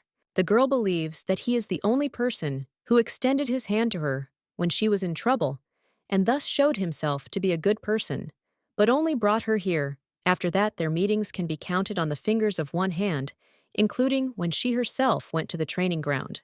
The main character believed that after the first day, he would come to her at any time, but he never came home, and if he decided to leave everything like that, she does not understand why he brought her. Tatiana thought about how the person she had placed great hopes on had turned their back on her, and the person from whom she had expected nothing took her hand, and then said that she was simply grateful to him, and believed that this was quite enough for now. The butler informs the lady that he has brought tea from the teak tree in the south, and that this is a place that is famous for tea production. The man explains that he got it from Bachman's shop as a special item. Then he says that afternoon, tea is a solid foundation for a strong family. The butler says that since they have created a new family, they should pay attention to family traditions, and says that the aroma is really impressive.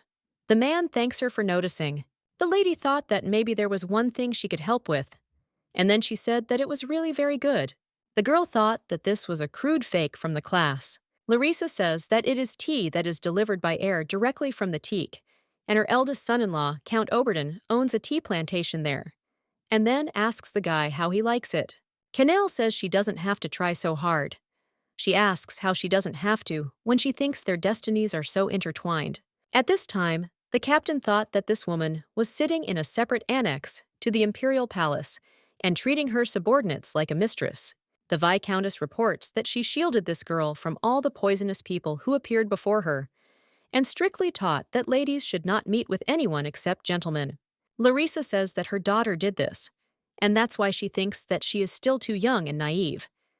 And then she asks if she shouldn't do something for her child, since she is her mother. At this time, the woman thought that the marriage of an illegitimate child required a legal guarantor, and he had no choice but to appear at the palace today. Larissa asks how the crown prince is doing, as she believes that this is a vital request, and asks if the marriage guarantee is still in the book depository. The woman says that when the father is not there, it is inconvenient. The guy says that he does not feel any inconvenience. She objects and says that it cannot be. The Viscountess says that for the one who bears the name of a hero to ask for supporting data is truly unbearable, and to have such a guarantor as His Majesty, the Crown Prince, is a great rarity. Larissa says that thanks to this, she was able to meet him easily. He asks if she was waiting for him. The lady says that she does not approve of their marriage, and she does not know about the law, but her word is not. And this means that she will not get anything from marrying him. The woman says that she is going to give them some compensation, and says that she has a deed to the Marquis of Targa's house. The Viscountess reveals that she bought the mansion as soon as she saw it earlier, but didn't know she could use it like that. She then claims that he can do whatever he wants with it, and that she will fill it with the highest quality from the bedding to every spoon. Canel says that he refuses, because he was not interested in the place from the beginning, and claims that he does not want to have anything to do with this mansion. Hearing this, the lady thought that he would be a little interested, because Marquis Targa despised him, but she understands that everything is different. Larissa says that the Crown Prince will give him a title, and therefore he will become the head of the family. And then they say that the value of aristocrats is determined not by titles, but by popular recognition. The guy asks what's wrong with Togo. She says that she will become their support, and promises that she will establish connections worthy of the title, because she believes that they will be like noble aristocrats who have taken root and lived in Lebrun for 1,000 years. At this time, the young gentleman thought that Cartier could make even an orphan from the slums look like a prince. The Viscountess says that he has had a hard time and has gone through difficult times, and then asks if it is time for him to slowly settle down. At this time, the captain thought that he would pretend that he had not heard anything. The woman asks if this is revenge, and she understands that he has no choice but to hate her, and if she were in his place, she would want to tear such a person apart. Larissa asks if she should kneel before him. However, the guy doesn't answer, and she says that she admits that she went too far 3 years ago. Canelle asks if she is going to apologize to him. Lady replies that she is not going to, and even if she returns at that time, she will do the same. The lady says that Tatiana Lorne de Cartier is the only one of 5 daughters who inherited her maiden name, but everyone suspected the child's biological father. But rich people are like that. After all, there is no gratitude, only doubts. The Viscountess says that if she does not recognize Tatiana as a member of the Viscountess's family Cartier, then she wanted to make it so that it could not be ignored anywhere in the world. The woman says that she did it anyway and gave this child everything she could, because she believes that it is never too late to be punished for causing harm, even after death. Larissa says that no one else, and only he, will know how strict people's views are on birth and origin. The captain says he wouldn't say he doesn't know. She offers to keep her daughter. The Viscountess says that fortunately, he was a child then, so he doesn't remember anything, but now he will never forget how people point fingers at him. The lady says she doesn't know how long a child who has never been through hard times can hold out. He says she can keep an eye on him then. Hearing this, the woman was surprised, and the young gentleman said that since she is deeply attached to her daughter, he thinks that he will continue to look after her. Larissa screams and asks what he is saying. The captain says that he is getting married. She wonders why he loves her daughter. The Viscountess claims that in that case he should leave her, because she believes that a deep hole awaits him ahead, and asks why she wants to drag her beloved into it. Canel says that he thinks she herself does not yet know how unshakable her precious daughter is, who decided to get married. She says that he is a man who does not love her. The young gentleman says, does that mean he doesn't love her daughter so much that he has to pull her out of a deep hole? And then he says that maybe she doesn't know, but the girl is even more naive. But she thinks that the Viscountess knows better. The woman suggests that he not think that this is where it all ends, because she believes that there are a lot of ways to cover up this successful mercenary squad. The young master offers her to try if she can enter his territory. He informs her that His Highness has approved, and he has been given autonomy over his land in lieu of a title that will not be recognized. At this time, the woman thought that she understood that nothing could be done, and she did not want to use this method. The maid tells the mistress that they are finally out to have fun. The lady says that it sounds as if they have not been able to go out freely before. Anne objects and says that this is not the issue, and explains that until recently they wanted private property, but the mercenary squad's training ground and the entire territory belonged to the townsman because she did not think that his private land would be so huge. The maid offers the lady to look at it and asks if she likes it. Tatiana says that the butler has prepared all the dresses and decorations. He asks if she is really talking about that pile of garbage, and then says that the lady herself saw that all this is terrible because she does not understand how the lady can wear such a dress. The main character says that there is nothing to be done about it because she cannot prepare everything herself, but the maid says that in any case, they were too bad. Anne looked at the people around her and saw their angry looks. Suddenly, the main character saw Eileen and thought that it was not that she did not see her, but that she was avoiding hers. Eileen asks if she came shopping. And at that moment, the girl thought that of course she was used to the cold attitude of others, and then asks if she was also shopping. A friend says that she had a meeting and she was going to meet Rebecca, and she needs to go. Eileen screams and tells her not to pretend to worry about her because she thinks that now is not the time to worry about others, and she thinks that there is no one who doesn't know about her situation. Grandpa says that in the eyes of someone like Tatiana, she looks pathetic since she spends time with Rebecca, who mocks her and asks where such a carefree girl comes from. How can she know what she feels? Eileen screams and asks if she thinks that, at best, he can just throw things at her out of pity. Tatiana asks if she said that she feels sorry for her. The girl asks in surprise if that is not true, and then claims that she is a queen who has everything, and it is easy for her. Eileen says that she can give up everything as she wants, and even marry a black wolf.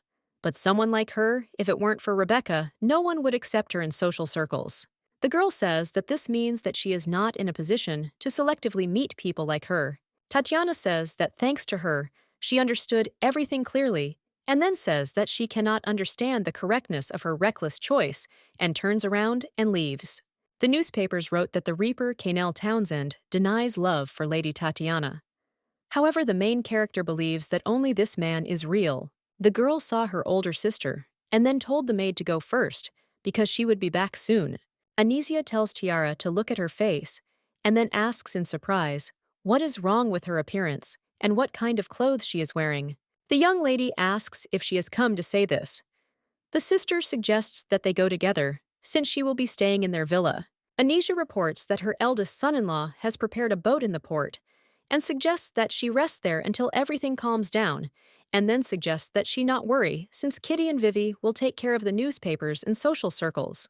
The sister claims that nothing will happen and thinks that she has nothing to worry about, but the young lady says that she will not go. The big sister asks if she's still angry, and then says that she will explain everything to her first. The main character says that this is not the case. The girl asks how this is possible and wonders how long she is going to be stubborn, and then asks her not to do this, because she is her sister who begs her not to do this. Anesia says that the sisters will take care of everything, and she will just sit quietly and think that nothing bad will happen. Tatiana asks if she knows that she looks like her mother by doing this. And then she says that initially she was angry at the sisters, but is still not sure that she is doing this for this reason. And the sister asks what the problem is then, and whether it is really because of this man.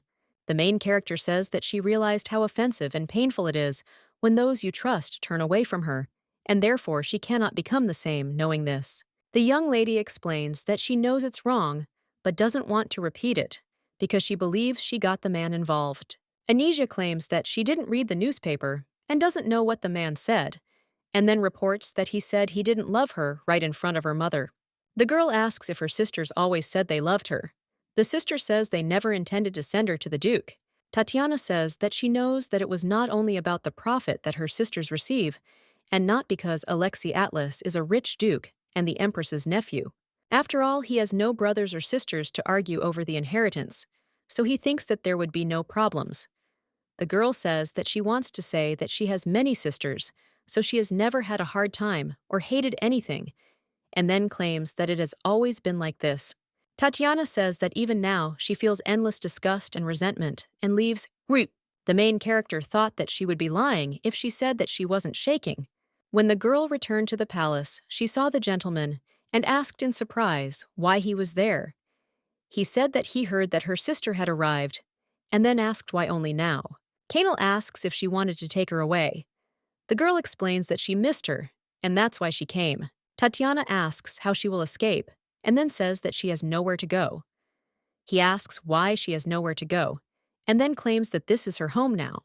The captain says that he will explain to her, and then says that she came to him and proposed marriage. And at the same time, he makes such an expression on his face when her sister just came to visit her. The girl asks what her facial expression is. He answers something like that, and then tells her that she needs to express herself correctly. Tatiana says that she saw the newspaper, and then reports that he became more popular than her, and at that time, she thought that it would be better to have a person who does not love her because she believes that he will no longer hate her. The young lady says that she never thought that her mother would want to meet him personally and thinks that it is not worth saying this, but it is obvious what he was talking about with her. The guy says that's why she acts like the world around her has collapsed. The lady explains that she's not angry, she's just worried. Canel says that if she gets angry and says that she won't marry him, they will still get married. At this time, the main character thought that this man does not change. And then she says that those who are still looking through the newspaper think that he answered her mother well. He claims that this is what the reporters wanted. The girl asks if he understands now and explains that this is what she wanted if he marries her, and then asks if this suits him. The young gentleman says that regardless of her will, everything around will be unsettled, and they will talk about things that did not happen, and reporters will follow them all day long. The girl suggests that he not take this lightly, since she is no longer a Cartier, and she will not be able to receive any help or protection. Canel claims that he never wanted her to be part of that family. Hearing this, the main character thought that this man had always been like this. When the lady saw the dirty armor, she thought that he rushed here without even changing clothes, and it seemed to her that he was in a great hurry. Tatiana claims that she is not joking and believes that he may suffer damage. He asks if he looks like such a person. The young lady objects and says that this cannot be because she believes that he will never be a loser. Then she suggests that he should always be vigilant because she believes that even now there may be reporters hiding nearby. The main character says that she knows better what to do in such a situation. He asks what to do. The girl explains that they must show their relationship. The guy grabbed the lady and then kissed her. The girl thought that this man wanted her, even if it was not love. The wedding of these two did not have a grand ceremony or any kind of reception like other nobles. It took place in an old outbuilding in the corner of the mansion, simplified priestly blessing and marriage declaration form. This was a marriage-only wedding ceremony, where all that was required was a simplified priestly blessing and marriage declaration form. The only guests were mercenaries from the Black Wolf Squad. The knight says that Tatiana Cartier got married, and he doesn't understand how the captain managed to get the princess herself. The guy with green hair says that she is no longer a princess or even a viscountess, but now just the captain's wife. The knight says that he bought all the postcards with her image that come out every year, and even went to get a calendar that can only be obtained at the Cartier family hotels, and also bought that expensive portrait of Lady Tatiana when the jewelry store opened. The guy says that he went to the temple every day to see the statue of an angel created in the image of Lady Tatiana. And then he says that there was a time when he almost died from a spear during a battle, but Lady Tatiana appeared before him in the form of a goddess. Owen calls the guy an idiot and tells him to stop talking nonsense. He then claims that every temple has the same statue of the same goddess, and asks if her face is the only one that comes to mind. The red-haired knight claims that a woman's face is not everything. The lieutenant tells the captain to understand them, because they all still find it hard to believe. Canel thought that this girl really did marry him, and he also wondered if she remembered the kiss that day. The main character thanked the Black Wolf Knights for coming today. Owen asks the lady if she is happy now, and then says that their captain is such a good man, and she just desired him. And at that moment, the lieutenant shuts his mouth and says that he cannot tell the lady such things. The guy says that if he behaves this way towards the lady, then God will punish him, because he believes that the goddess angel and Lady Tatiana are equal. Hearing this, Tatiana thought that everything was clear to her, and then said that they no longer needed to worry about the captain, since he was a valuable person for all of them, and she would try her best. The main character says that she hopes they had a good time. The knight looked at the main character and thought that her dress was inappropriate. The young lady being in the gentleman's room reflects on the fact that he is a man who lived a completely different life. She remembered that kiss and thought that there is nothing wrong with touching her husband, and thinks that it is for the better. Canel enters the room and asks if everything is okay. He explains that Owen didn't have any evil intentions. It's just his character, and of course, he thinks it's too much to say to her. The girl suggests leaving everything as is, because she thinks that he probably doesn't like her, and then says what to do if he's not the only one who hates her. The guy asks in surprise why they hate her. She says that, how can she know what's on people's minds, and then says that he didn't care about her mother either. The gentleman asks whether he should have scolded her, and then says that she is still her mother. Lady says that it is necessary to accept that Owen is a part of him. Canel asks in surprise why this guy is a part of him, and then says that her understanding is much deeper than expected. The young lady explains that she often hears this. He asks how much she knows. At this time, the main character thought that this man, even in a regular suit, looks impressive, and thinks that he is the most ideal gentleman. Canel asks the girl why she can't look at him and say that she didn't even have time to prepare because of her busy schedule, and if she didn't like something, she should have said so in advance, because the ceremony was already over. The guy says that she made an oath before the priest, and will never be able to break it, and thinks that it was the best thing. And now he is already her husband. Tatiana objects and says that everything is not so, and then says that he can look at the marriage contract. The young lady explains that it should have been written before the wedding, but she didn't have time, and first suggests checking what she wrote, and then she can correct it. The main character reports that she showed it to the priest, and he said that if the gentleman agrees, he can submit it to the imperial administration right now, and then reports that she has no dowry or property, and he knows about it. The guy asks why it is written twice, and also wants to know if it means bed twice a day. She answers that once a month, and explains that everyone does it for different reasons. Canel asks for various reasons. She answers that it's just that all the other nobles did it. After all, marital relations are intended to conceive an heir, and everyone knows how to get pleasure from it. The young gentleman asks in surprise why he needs to know about other people's bedrooms, and then he asks what this empty space is. She replies that she left it there on purpose, because he must have some demands on her too. The guy asks if there is what she wants from him. The girl tells him not to cheat on her, because she will not tolerate other women, and asks him only for this. Hearing this, the captain hugs the girl and then kisses her. He took the girl in his arms, and then laid her on the bed. Canel tells his wife that she has a fever. She asks in surprise what he is talking about.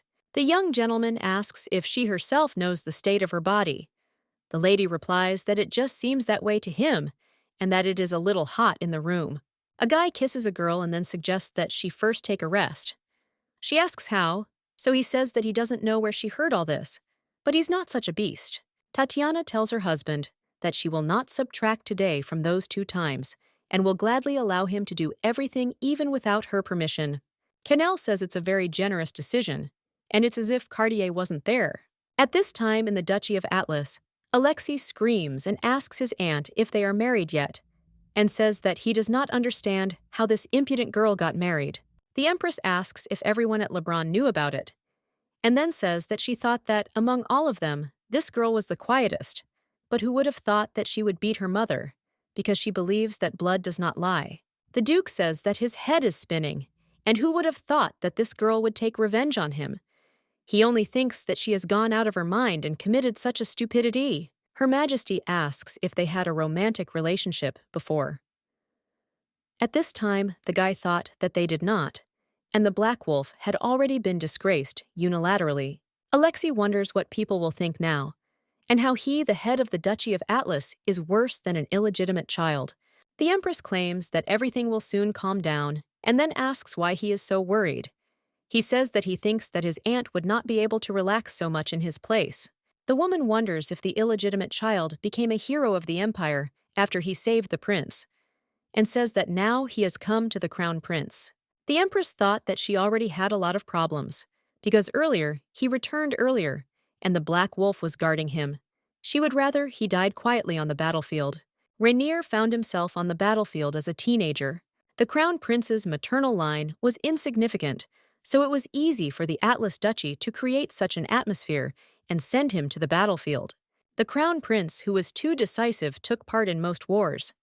He was on the brink of death many times for almost 30 years. However, he still wanders the battlefield while he is over 40, so his position has changed. Rainier, having no wife and child and no connections in Arctic society, his existence was lost. Meanwhile, Charlize has established herself as an empress, and her son has just turned 10. Although he is weak in body, but if the empress and relatives on the mother's side support, then everything will be easily resolved. In addition, the emperor has been bedridden for several years, so the Freya Empire is in the hands of the Duchy of Atlas, and in order for the young son of the empress to ascend to the throne, the connections and power of the Cartier family are needed, as well as the establishment of relationships and the charisma of the Viscountess. The Empress thought it was a perfect match, in which everything matched. Among the families involved in the war, the young master says that there are rumors that the crown prince should be chosen as the emperor. Hearing this, Charlize thought that they needed to buy time, because the Black Wolf had won, there was no room for war. She said that in any case, he was a low bastard. Alexei asks if the crown prince cares about him, especially. The Empress replies that he cannot keep the aristocracy in his hands, so he aimed to keep this degenerate from himself, since it was the Black Wolf who saved him from the threat of death earlier. Her Majesty screams and says that he could have been patient a little longer, and then asks why he couldn't resist this girl and created such a problem. The Duke asks what sense this makes now, and then says that if Tatiana had opened up to him at least a little, he wonders if he would have done the same. Alexei claims that she is a lady capable of becoming a queen, pretending to be so noble, making herself unattainable. He claims that she comes from a viscounty and pretended to be a princess, and ended up with this low-class man. The young gentleman asks if she met the Viscountess, and also wonders what she said. At this time, the Empress remembered the conversation about how this woman asked if she had such a daughter, and then said that Larissa was capable of such a thing. Alexei says that this is indeed a crazy family, because he believes that the years of rising from the bottom to the top by selling his daughters were not in vain.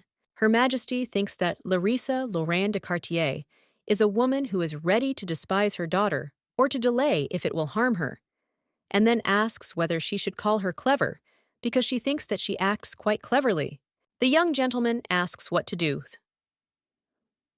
The woman says that since Tatiana was kicked out, there is nothing that can be done, but she believes that she should take responsibility for the damage caused to them. Alexei asks, what after she answers for everything? The Empress says that he also needs to marry into a normal family. The Duke claims that Tatiana was originally his woman. Her Majesty asks in surprise if he is going to bring a divorcee into his home. The woman asks if he thinks something like this is allowed in the Duchy of Atlas, and asks if he knows what kind of family they have. The Empress claims that a woman who does not know her place and who has rejected the post of Duchess will be rejected by their side, and then says that this is absurd and she cannot listen to it.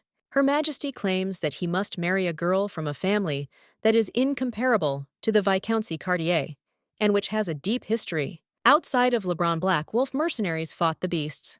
The captain was thinking that he thought he would feel calmer after marriage, and then he remembers his wife, and doesn't understand why she smiles and what thoughts are in her little head, and especially this strange marriage contract of hers. Canel thought about how he didn't want to not understand or know about the principles of aristocrats, and he thinks that twice is simply unthinkable, because he thinks that it would be better if she told him to finish off two monsters. The lieutenant turns to the captain and asks if Madame mentioned dresses or accessories. He says he's worried about whether her mood has been spoiled. Canel asks what he is talking about, and then says that he ordered the butler to do everything as she wants. The lieutenant says that it is so, but everything was different from what he had seen before, of aristocratic origin. He asks in surprise in what sense. The captain asks if he means to say that Tatiana was missing something. The man says that Madame is now the mistress of Townsend, and until now the butler managed the house, but in aristocratic families, the mistress usually runs the house. The young gentleman asks why he is only now talking about this. The knight replies that he simply did not ask, and at that time thought that he did not understand why he felt guilty. The lieutenant explains that not everyone is like this, and before marriage family members agree and then follow this, and also claims that trust between spouses is necessary. The captain asks if this is so, if this woman will manage the house without thinking about it. He answers that it is approximately so, but it seems to him that it is something completely different. At this time, the main character lying on the bed thought that yesterday she got married, and those days when she was worried that Canel would change his mind were over, and also thought that she could stay in this place. The girl understands that since they got married now, he won't be able to kick her out, and no matter what anyone says from that moment on, she is Tatiana Townsend. The maid asks the madam if she is awake. The mistress sees several more servants and thinks that she sees them for the first time, and wonders if these are new maids. The girl with pink hair says that they prepared breakfast in the dining room, and the gentleman left at dawn. Anne asks the lady if she is feeling better, because she feels like she was not feeling well yesterday. She replies that she seems to be okay. However, the maid claims that she has known the mistress for more than a day, and says that in such situations, she usually does not show that something is wrong. So who else? If not, she will notice it. Anne says that if she is sick, then let her say so, and then asks how she herself cannot know about the state of her body. The main character reminds that she already said that everything is fine. The maid claims that in any case, she definitely needs her. Anne reports that the butler said that she is not allowed to take care of the mistress, and then asks who else could know the mistress better than her. Tatiana asks in surprise whether he said that it is impossible, and the maid asks the mistress to say something to the butler. The main character suggests to start by correcting everything to proper treatment. The butler informs the madam that the head of the house will return in 2 weeks, and during this time, he will serve her in everything. Tatiana says in surprise that the war is already over, and then asks where he went.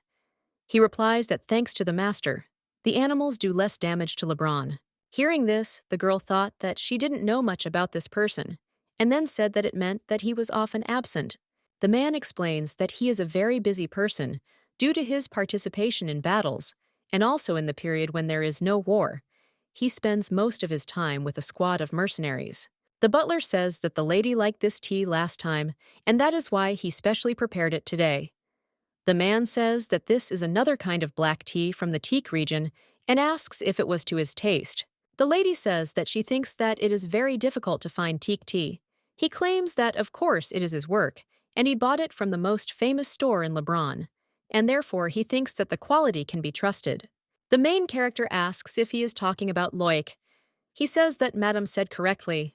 Tatiana says that it must have been hard for him to go to such a distant place, as she believes that he was swamped with things to do, from preparing for the wedding to various household chores, and even taking care of such minor details.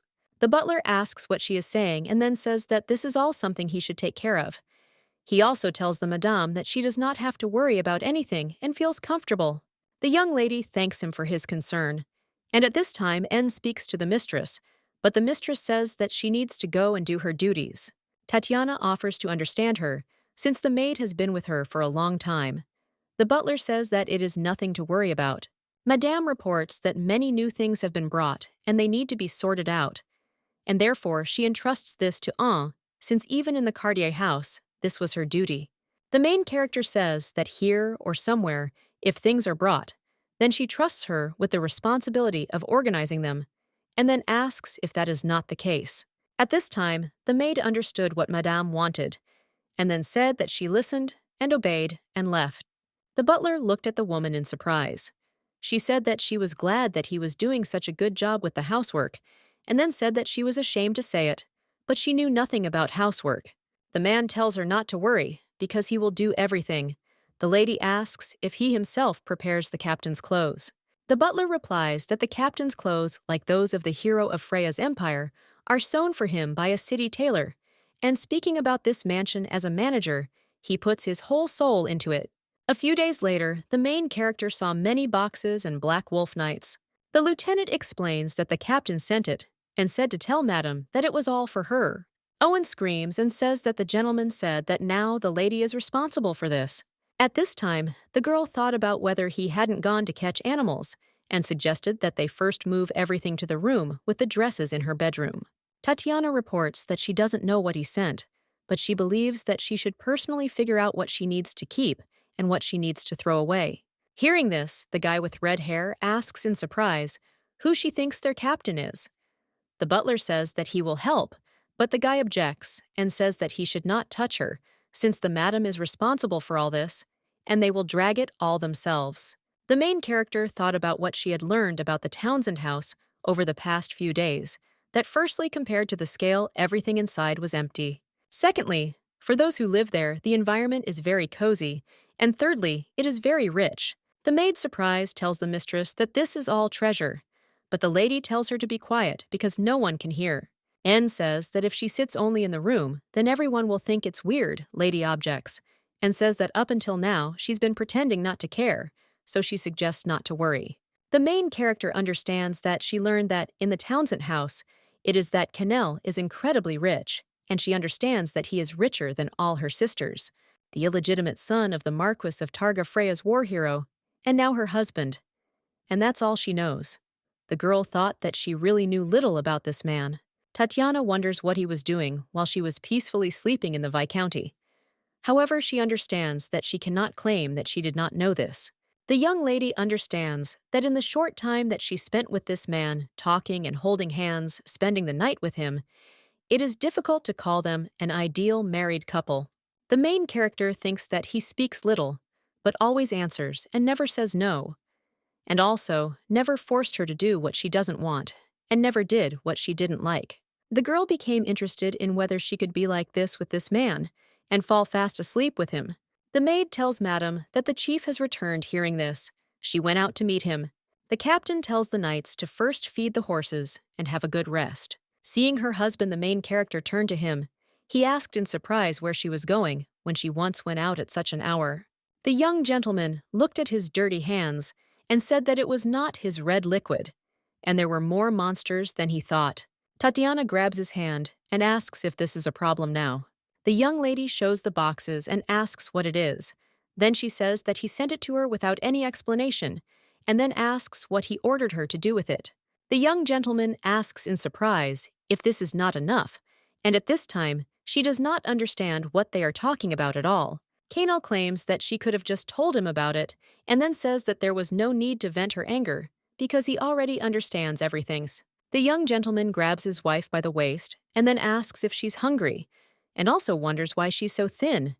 She asks if he doesn't like something. The captain explains that he sent it so that she could buy whatever she wanted, and then asks why she is still wearing those clothes. The wife asks if her clothes are the problem. He asks if they are not enough for her, and then says that he just doesn't know what people like her wear, and he didn't think anything would be missing. Tatiana asks if he means that he sent her all this so that she could buy dresses and jewelry. He claims that it is all for her. The girl asks where he got all this from, and whether it all really belongs to him. He explains that it was buried on his land, and he himself did not know that it would amount to so much. The main character took the red ball and said that she saw such a precious stone for the first time. He said that it is the heart of the splash. Hearing this, the young lady thought about what it means that it is a dragon's heart, and that this is the very heart of Splash that cannot be bought for money. The young lady claims that this cannot be, and he asks why. The girl says that he must have been deceived, since Plesk is not accessible to anyone except the closest members of the royal family. Tatiana reports that they say that it exists only near the arch and the northernmost part of the Holy Land, and if an ordinary person enters there, he can be cursed. Canal explains that it is near the arch, but not in it, and nothing will change if he gets another curse. The main character reports that Splash, before dying, spews fire and burns his body, and therefore believes that the heart itself cannot be returned. The young gentleman says that it is possible to pull it out before death. She asks in surprise if this means that it is possible after all. The captain says that he can't be fooled, and he won't believe it until he sees it with his own eyes. He claims that whatever it is, he's been collecting gold coins since he started working as a mercenary. The gentleman says that the jewelry and other things were given as a reward, or he took them from pirate ships. She asked then, without any problems, and according to the law, it is all his property. Canal says that now it's all hers, and asks what the problem is, and then says that since she's the owner, she's responsible for it, even if she doesn't want it. Tatiana touches his lips with her hands and asks him to be silent for a bit, because she needs to collect her thoughts. He takes her hands and then kisses them tenderly. The young gentleman reports that she has no fever today, and then looks at his hands and realizes that they are dirty and sweaty, and thinks that she is probably disgusted, but does not understand why she does not look at him with contempt. The captain says that he will go and let her rest, but the lady says that he should not leave. The guy asks in surprise why she answers that she is scared, and she doesn't want him to leave her alone with this. Tatiana tells her husband that he probably doesn't know, because she felt that there was no place for her in this mansion, but now she feels at home again. The girl says that after waking up, everything will be as if nothing had happened. The next day, the Empress tells Larissa that she cannot understand how her daughter could reject the Duke's family and join some beast. Her Majesty says that she thought Tatiana was a pretty smart girl, but she realizes that she has a narrow mind, and then asks who is to blame for the fact that she pushes away her own happiness. The Empress says that soon they will find Alexei a new wife, and she will bring a girl from a normal family and see who will be in a better position. And therefore, she believes that in this case, she has no choice but to cry and regret it. Larissa tells the lady that she must take this diamond. She replies that since nothing worked out, she must take it with her. The Viscountess asks why he blames her, if his nephew has a sexual desire. Then she claims that it is stupid to come and waste her energy on useless things, and explains that this is why her daughter has not yet become the emperor's wife. Anicia tells her mother that maybe someone will hear it. She asks her daughter if she thinks there are things that can scare her. At this time, the girl thought that this is exactly what their mother, Larissa Lorne de Courtier, was like. From that day on, Mother greeted guests as if nothing had happened. She held balls because she believed that, in such times, it was necessary to show that everything was fine. Larissa understood that it was with great difficulty that she raised this family, and what suffering she went through, and she understands who will like it if she behaves differently. Larissa says that the Empress came today, and she doesn't understand how someone could say something like that, and then says that this is something new. The woman asks her daughter if she doesn't remember when her father died, and how they started to treat them, and thinks that compared to that time, it was a mere trifle. The Viscountess asks if she knows what thoughts come to her mind when she listens to these swindlers, and believes that someday everything they said will come back to them, and it will be a pleasant sight. Mom says that the Empress said that they will regret it, and believes that she is no exception, since she is a noble lady, and will have to regret it with dignity. Larissa doesn't understand how she dared to say such a thing in her house today, and wants every word of hers to pierce her to the bone. Anicia says that she feels like the Marquisate Carrion turns her attention to the Duchy of Atlas, and she speaks of her friend, Tatiana Rebecca. Mom asks in surprise what other friend she is talking to. The daughter explains that she was not her friend from the very beginning. but she thinks that maybe it made sense for Tatiana. The Viscountess says that it is possible that it is because she valued her and never learned to understand people, and that is why she chose that beast because of that one. The daughter asks what to do since the wedding ceremony already took place, and they also say that they received a seal on the marriage certificate from the high priest. Mom says that these ungrateful bishops took her money but never did their job. The girl explains that their Tatiana didn't even have a proper dress for the ceremony, and her mother asks if she wants to help her and insists that she won't go. Anisha says that she is probably so offended because she is a child and has never used things twice. Larissa claims that she is not her daughter once she thought about it and did such an act, and also claims that she is not her daughter because she threw her away and then remembers that she gave her a chance several times, and her younger, ignorant sister simply pushed her mother away. Anisha claims that Tatiana is still very young. Mom says that means she should have better understood the consequences of her thoughtless choice. The Viscountess says that love is temporary and marriage is reality, and also wonders how far she can go with a man who doesn't even love her. Larissa suggests talking frankly, and then asks if her father was such a great man. The girl asks why she suddenly started talking about her father. Mom explains that she still liked him very much, and when he died, she was so devastated that tears came to her eyes. The Viscountess says that she wondered if she would die like this, drowning in tears, and explains that she satisfied her hunger with the bread that was left behind, and her tears stopped when she pulled the rest of the blanket to cover herself. Mom explains that this was her life in reality. Canel thought about how he had never given anything to anyone and had never wanted anything. After all, the Townsend estate and that money were enough for him. Miss Hart raised with her own hands a child born to her dear mistress, who had left this mortal world. The woman used the money she had and named the child Townsend, the last name of her late husband. But for Canel, it was all just an illusion, like money. For Miss Hart and him, it was enough money to feed themselves. He considered it greed to have more than one share. The young gentleman understood that even if the highest value in the world that had turned away from him was money, he did not feel the need for it. And only once, 3 years ago, he desired great wealth. The young master understood that one way or another, as the name and status of the Black Wolf mercenary grew, many things began to fall into his hands, and there were so many of them that it became difficult to count. The main character asks in surprise if he buried it all in the ground. The guy asks if it's not possible. Tatiana says that this is great and puts the money aside, and then asks, what about the rest of the things? And then he says that, according to the law, it is said that wealth obtained outside of Freya can belong to a person, but he wonders if it is usually not given to the imperial family. Canel claims that the law is for knights, but not for him, and then asks if she didn't know about it when she got married, and therefore hopes that she didn't expect him to be a knight. Tatiana asks in surprise if she said such a thing. He explains that he is not obliged to be unconditionally loyal like knights and works exactly for as much as he receives. The main character says that then he should handle it more carefully because she believes that one cannot be so rude to Plesk's heart. The captain asks how he can pay attention to every little thing, and then explains that he was in a hurry so he could only bring this, but he thinks that if he digs, there will be more. Hearing this, the girl realized that there was more, and then said that it was impossible to leave everything like that, and believed that he should keep it as it should be in order to prove that it belongs to him. Canel says that he just doesn't want to. She asks in surprise why he says that he doesn't want his name to remain in this world, and then tells the girl that, in any case, it's all hers, and therefore she can do whatever she wants. The guy says that she can buy herself clothes or anything else. It doesn't matter, and then says that the houseworkers are also at her disposal. The main character asks if this means that he entrusts everything to her.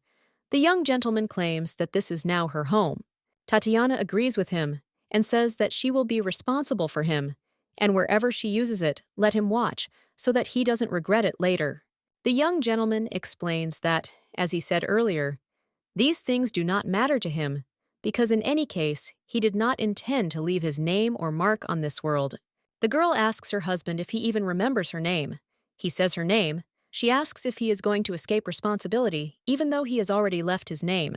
Tatiana claims that Canel Townsend should first look at himself before shifting responsibility to the lady of the house, and then tells him not to act as if his life is already over and offers to take responsibility. The main character reports that after he gave her his property and name, she asks if he feels calmer, saying that he is not interested in peaceful affairs. The young lady states that she wishes him to properly fulfill the role of her husband, and unless he wants to see her run away with this money. The lieutenant asks the captain in surprise if he has arrived yet, and he asks if they have recovered. The knight says that he thinks it will take a little longer, because the suppression of magical beasts, which usually takes more than 2 weeks, was completed in just a week. So everyone was very overworked. At this time, the lieutenant thought that the one who single-handedly slaughtered more than half of the beasts now looks the healthiest. And he reports that, as the captain ordered, he will refuse the task of pacifying the beasts of the Celtic mountains. The young gentleman claims that money is good, but believes that now he needs to take care of his body, and a few minutes later he objects and says that it would be better to agree. At this time, the captain thought that he didn't know why, but he had a reason to earn a lot of money. The Marquis tells the woman that he found out about what she was talking about. Larissa asks if he really has anything. Marquis Oberden replies that there is no such property, and the bank account was never opened because he has never sat still, and it seems that the house in which he now lives is all that he has. Larissa says she heard that mercenaries earn a lot. He replies that there is no trace of money spent. Mom tells her daughter that it was so obvious, and yet he refused her offer. But she understands what she could expect from a man who rejected the title of Duke given to him by the Crown Prince. The Marquis tells the Viscountess that he nevertheless has high standards, which is why he set his sights on Tatiana. The woman says that even if he wants to look at least one rose, he doesn't have money, so it's impossible, and she believes that he should have realized this in time. The man claims that he is definitely famous, and it is said that the Black Wolf's mercenaries pacify the beasts in the Turan Mountains every year for free. Larissa says that the more she hears about him, the more she dislikes him, and then she says that it was like that in the Great Temple when she baptized that girl. The monk said that Tatiana is a child who will sit on a mountain of money until she gets tired of it, and the woman says that no matter what happens, she treats her like a precious child. However, the Viscountess believes that she should have realized this when she was taken on as a model for the angel statue for free. Larissa says that she thinks that we can stop finding out about his property because she believes that if we sell the land, there will be no more money from it since he cannot have any property. The Viscountess reminds him to find out what she said earlier. The Marquis agrees with her and says that it is not so simple because it is an old story, and therefore he will need more people. The lady tells him to stop donating to the Great Temple.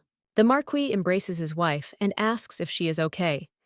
Anisia says that she does not know what to do now, because Tatiana has already married and even received the approval of the temple and understands that, after the quarrel with the Empress, the situation has only worsened. The gentleman says that it seemed to him that she was angry not only for this reason. After all, now that they have officially announced the breakup of relations, Mother has no choice but to leave Tatiana alone. The Marquis claims that nothing can be done in this situation now, and asks if this is true, and then says that Mother has not lost her voice even once today, and even laughed slightly. The girl explains that this is why she is even more anxious, and at that time, she thought that her mother had doubled all the humiliations she had received over 20 years, and it was unlikely that she would give in to this. At this time, the main character suggests that, in this case, they start with sorting. However, she understands that it will take several days to sort everything out, and she would like to see the end of it. The maid tells Madame that she can do so much with it, and she wonders how much jewelry is in there. The main character understands that there is so much that cannot be described in words. A few days later, Anne asks the lady why she is going to the library. The lady replies that she needs to find out the value of these things, and then asks what she thinks people will say if she leaves this for the world to see. Tatiana thinks that probably everyone will say that she is a rich and lucky wife of an illegitimate child, and after that, their eyes will light up to take this money and luck. The girl believes that, at first, they will be blinded by money, but as soon as the sweet water runs out, they will turn away. After all, the nobles who value their good name more than their lives hate only rich, illegitimate children, and made it so that illegitimate children do not dare to open their mouths. The lady reports that he is a man who is still being pointed at, and therefore believes that he cannot be allowed to cause a fuss. Anne says that if she cares about him so much, then she wonders why she pretended this morning that she didn't even know him. And he came home after so many days, and then says that the lady doesn't even know that he was standing in front of her room at dawn this mornings. Tatiana says that it is enough because she needs to go, and she does not trust anyone except N, and therefore suggests that she stay here and keep an eye on this. The young lady remembered the gentleman's words and thought that he was a man who was not attached to life, but he believed that even the one who married her could not be like that. Cannell asks the girl why she is still wearing that dress, and then says that he gave her money. Hearing this, the main character thought that he was talking about the dress again and didn't understand why it was so important to him, and then asked if he had anything else to say, and thought that since he wasn't answering, she would pretend that nothing had happened and leave. The young gentleman asks if she can say where she is going, and then asks if it is difficult for her to even say that. The lady asks if it was difficult for him to say that he was leaving home for a few days. He didn't know what to answer, and she tells him not to worry, because she wouldn't be as reckless as he was about spending the night away from home.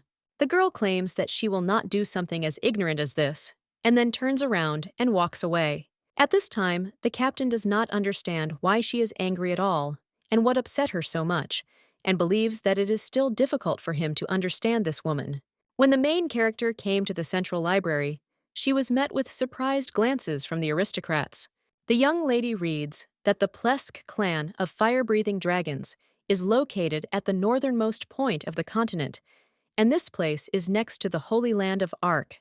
Before death, they spew fire to destroy themselves without stopping either skin or bones. As a magical ingredient, only the scarlet heart is used, which burns last. And if it is not extracted quickly, then the fire spreading in an instant, in most cases, turns the person trying to extract the heart into ashes.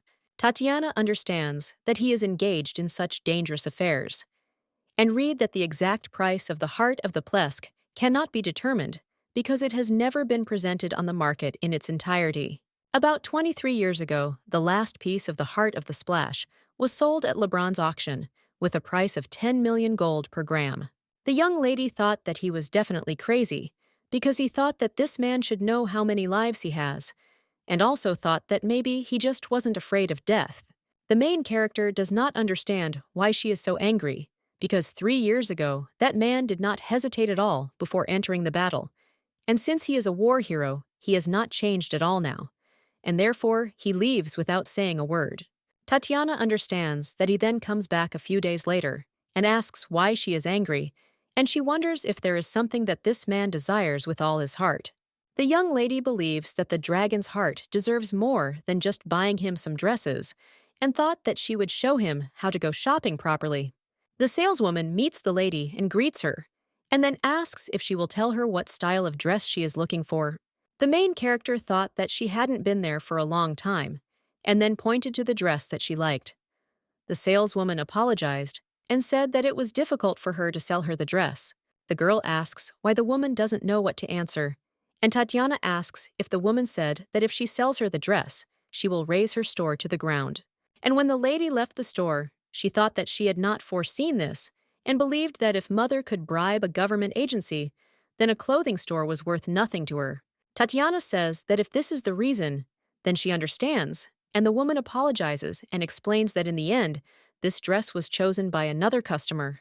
At this time, the girl from the fitting room screams, insisting that she told them to bring her clothes, and asks why she is rummaging around there, and also wonders if she dares to make her wait. When the lady saw Mrs. Tatiana, she said that she didn't think she would meet. Her Alexei asks Natalia what she is doing there, and when he saw the main character, he was surprised and asked how she ended up there. Tatiana says that she is surprised to see His Excellency the Duke in such a place. Hearing this, he cries out and asks what she called him. The young lady thought that he was also drunk, and then asked what she should call him, and claimed that not even a year had passed since she ran into him at Duke Atlas. Natalia tells the Duke to calm down, because she thinks that he embarrassed Madame Townsend, because she thinks that it must have hurt her pride to meet His Excellency the Duke in this way. Hearing this, the main character asks what she is talking about, And the lady with pink hair explains that this is usually what happens when you meet your ex-fiancé in this way. Natalia says that it is suspicious where one could buy such a cheap dress. The lady replies that she thinks it is hundreds of times better than her naked body that she constantly sees and thinks that her self-esteem turned out to be thinner than she thought. At this time, the saleswoman approaches her and asks her to leave. Tatiana says that this level of designer is filtering out customers and believes that at this rate they will close. And then she leaves. Alexei screams and says to detain that girl, but Natalia holds his hand and says that there is no need to do this because he saw how she treated her. However, the Duke pushed Natalia and ran after the main character. He asks the tiara to stop, and when she goes outside, the girl realizes that this attracts a lot of attention. Tatiana turns to him and reminds him that she told him not to call her by that nickname anymore. He asks if that's all she wants to say now, and also wonders if she'll leave him like that. The young lady says that she must go to her home and also suggests that the Duke should also go from there. He screams and explains that this is a misunderstanding, and Natalia is just a temporary replacement for her. The main character says that it is disgusting, because he talks about a replacement and a misunderstanding, and then says that even on her birthday it was not so offensive, and then asks how much longer Duke Atlas will fall to the very bottom. Tatiana says that she is already a married woman, and then claims that he should now remember that this insult is not only for her alone. Alexei asks if she did well to give her body to that beast, and also wonders if there is something so wonderful in it that she abandoned her family and threw away her honor. The Duke asks if she will tell him how and how well he treated her so that she immediately joined him. The young lady tells him to shut his mouth, and then asks if he thinks she wanted to listen to his chatter. The main character says that he seems interested in how great her husband is, and then says that he can't compare to a man like him with whom she is afraid to hear something disgusting at every meeting. Alexei grabs the girl by the hand, and she screams and asks what he is doing. He asks if she is going to threaten him with her husband. The Duke tells her not to make him laugh, because he thinks her husband is worthless, and then asks why she doesn't invite her commoner husband. Suddenly, the hooded man grabbed Alexei and said that she didn't have to call him. Kanel says that if his wife promised him something, he will fulfill it for her. The Duke turns to Tiara and asks her to tell him to let him go. The captain asks the Duke how he dares to pronounce her name so casually. Alexei turns to the man and calls him a bastard, and then asks if he knows who he is. Kanel wrings his hands harder and asks if he needs to know. The young lady turns to him and asks him to stop. Alexei says that he simply will not leave this, and then says that he is a duke, and screaming says that as soon as the sun rises tomorrow, he will go to the imperial palace and ask to be punished for everything that happened today. Kanel says that he does not listen to anyone's orders. Alexei was surprised to hear this. The captain says that he has already asked for a duke who thinks he is better than others. Instead, he explains that instead of the position of duke, he received immunity from the nobility, and then he tells the Duke that there will be no next time. At this moment, the main character turns around and leaves, and her husband follows her. He asks Tatiana where she is going, and also wonders if her legs hurt because she is walking quickly. The captain wonders why she didn't buy clothes. She asks if he was following her from the beginning, and if he was afraid that she would really run away. The man explains that it is the husband's responsibility to do everything right if he does not want her to leave the house, and then says that he cannot allow this. Hearing this, the main character does not understand what he is saying and asks if it is the husband's duty to follow his wife around. Tatiana says it wouldn't be better to go to the clothing store after her because there were a lot of dresses there that he talks about so much. He replies that he was afraid that it would be hard for her if he was nearby. The girl asks how it can be hard to buy clothes and walk down the street. The young gentleman explains that he does not know what a husband's duties are and therefore asks to tell him if he needs to bring more money. Tatiana asks if he is a fool. Kanel says that he does not know what she wants from him. The young lady explains that they are married and live in the same house and do not tell each other where they are going or where they are coming from, and they do not spend the night together and did not even spend their first wedding night. The main character reminds that he himself said that he wants her body, and then asks why he is surprised, and asks if it is possible since she is constantly sick and does not often leave the room, and therefore thinks that she is weak. Hearing these words, the girl hugs him and kisses him, and after the kiss, she asks if it is now clear that her fever has subsided. The guy kissed the girl again, and she thought that since he was hugging her with both arms, she felt that he desired her. When the young couple came home, they immediately went to the bedroom, and the young gentleman kisses the girl and says that he can't wait any longer. The next morning, Tatiana thought that she was ashamed, but she saw that her husband was not in bed. The girl thinks that he is such a busy man and must have gone off to distant lands to tame animals again without telling her anything. She wanted him to be there on a day like today, but she thinks that she can only dream about it. The main character understands that their relationship was clearly delineated from the very beginning, and one way or another, they finally spent their first wedding night. The young lady doesn't understand how he endured all this time. The maid comes into the room and asks Madame if she is awake because she wants to clean the room. The mistress says that she can start cleanings. When the lady came out of her room, she saw Quenelle and asked in surprise if he was there. The young gentleman asks if he can be there. She explains that this is not what she meant, and she does not understand why tears suddenly appeared in her eyes. The girl thought that she needed this man so much. Quenelle then asks why, and at that time she thought that all he can ask is the word why, and it infuriates her. The gentleman says that he will be a little late today, but will not spend the night outside the house. The young lady grabs him by the sleeve and asks why he is telling her this. He explains that she herself said that if you go somewhere, you must tell her. Tatiana says that she is a little surprised because she didn't think that he would listen to her.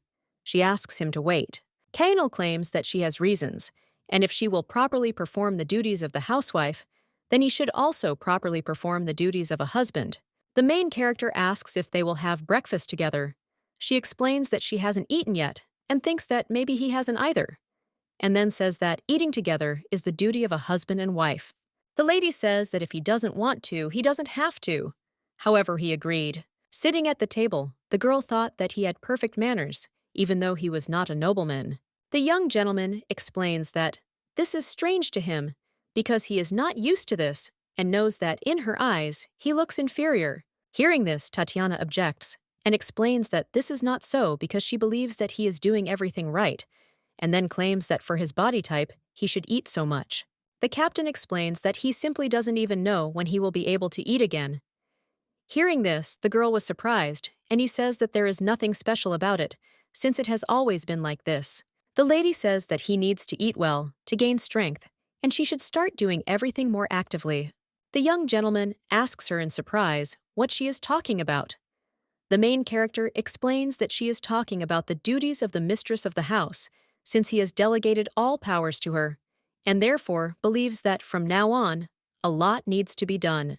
Quenelle asks if there is a lot of work in this house or if she doesn't like it. She asks if that's the case, if he is happy with the place at the moment.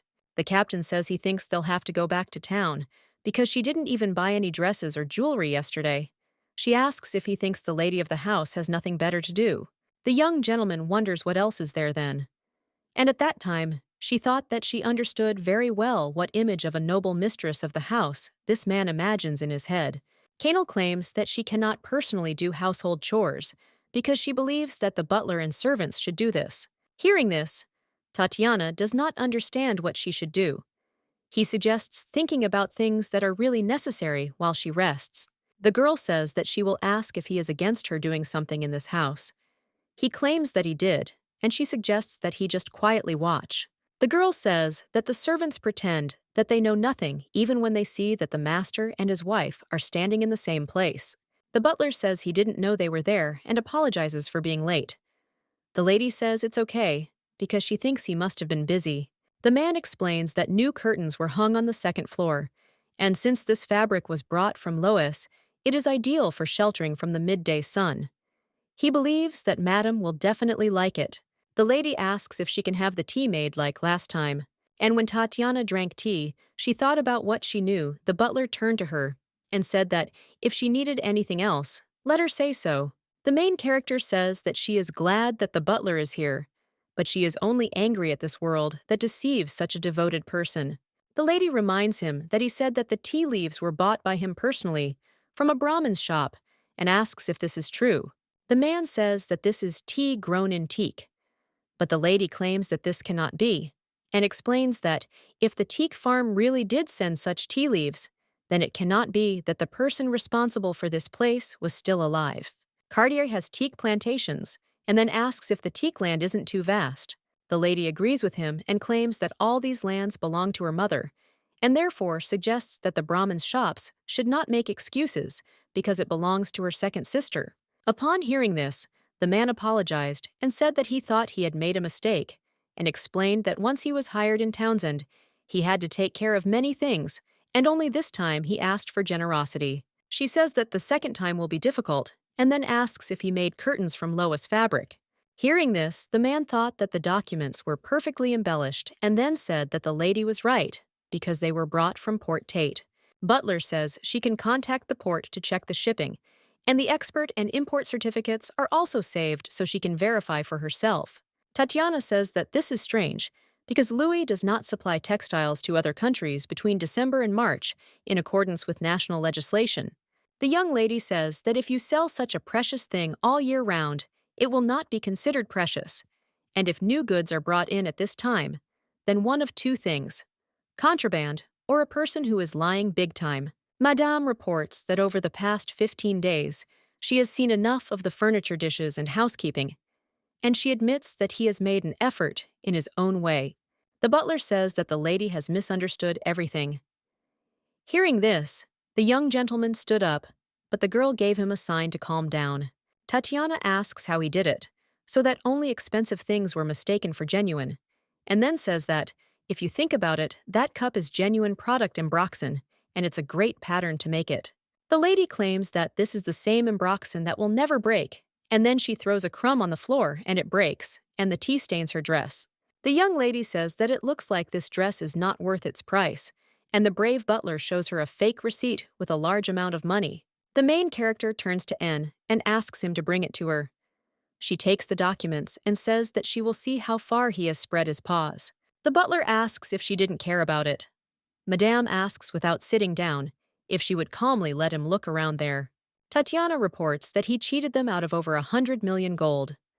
The man reports that he had said before that the mansion was almost empty, so a lot needed to be repaired. The butler explains that since all the servants were recently hired, the expenses were inevitably high, since he believes that he can at least select people well, which is why so many have gathered. The main character claims that she is not sure about good servants, but it seems that he is able to recognize a good master. And then she turns to Canelu and asks if he knows how much it costs to live there for 1 month. The young gentleman replies that he certainly doesn't know, and the lady suggests looking at how good or convenient the master is. She says that if the servants are good, they should watch every move of the masters. Tatiana reports that when the owners stand like this in the middle of the house, they should not just look at each other, but say at least something once they have their tongue in their mouth, because her husband has already overpaid them. The main character says that she is not going to leave servants in her house who do not recognize their masters, and then says that from this day on, everyone is fired. The girl with pink hair says that it is unfair and asks Madame to give her another chance.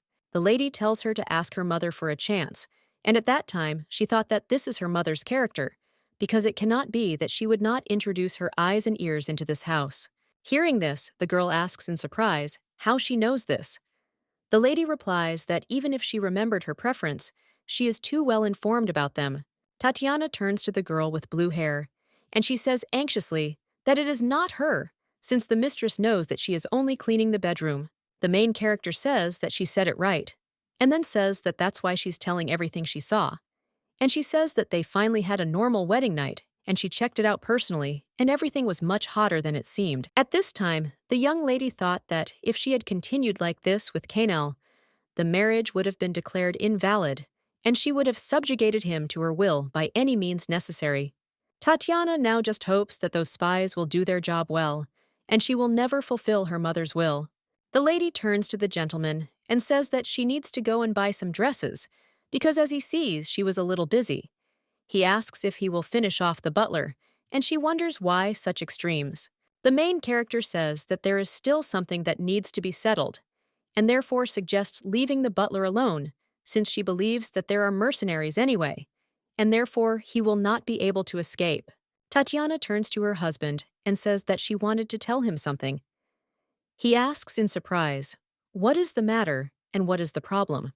At this time, the main character does not understand why this man is behaving this way, and then explains that she did not know that yesterday she would act like this with the Duke, because Atlas knows that he is a man who will never admit his mistakes.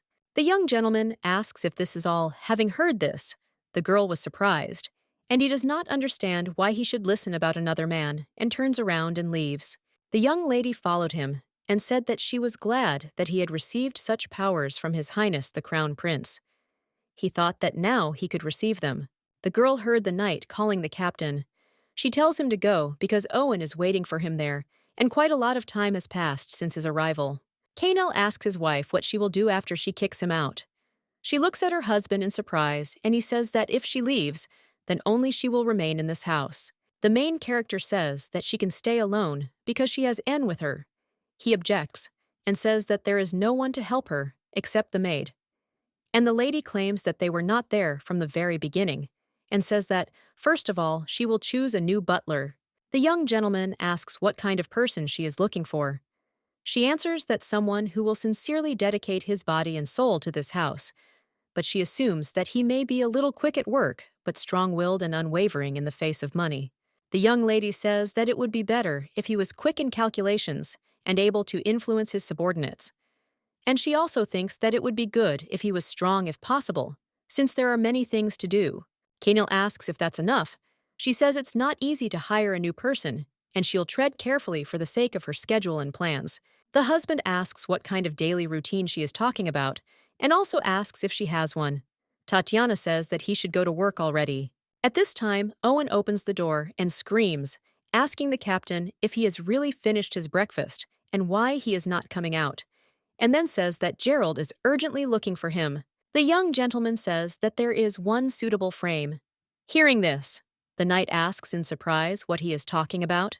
At this time, the captain thought that Tatiana Cartier was busy with business, and this was incredible for him because he only thought and wished that she would live as before.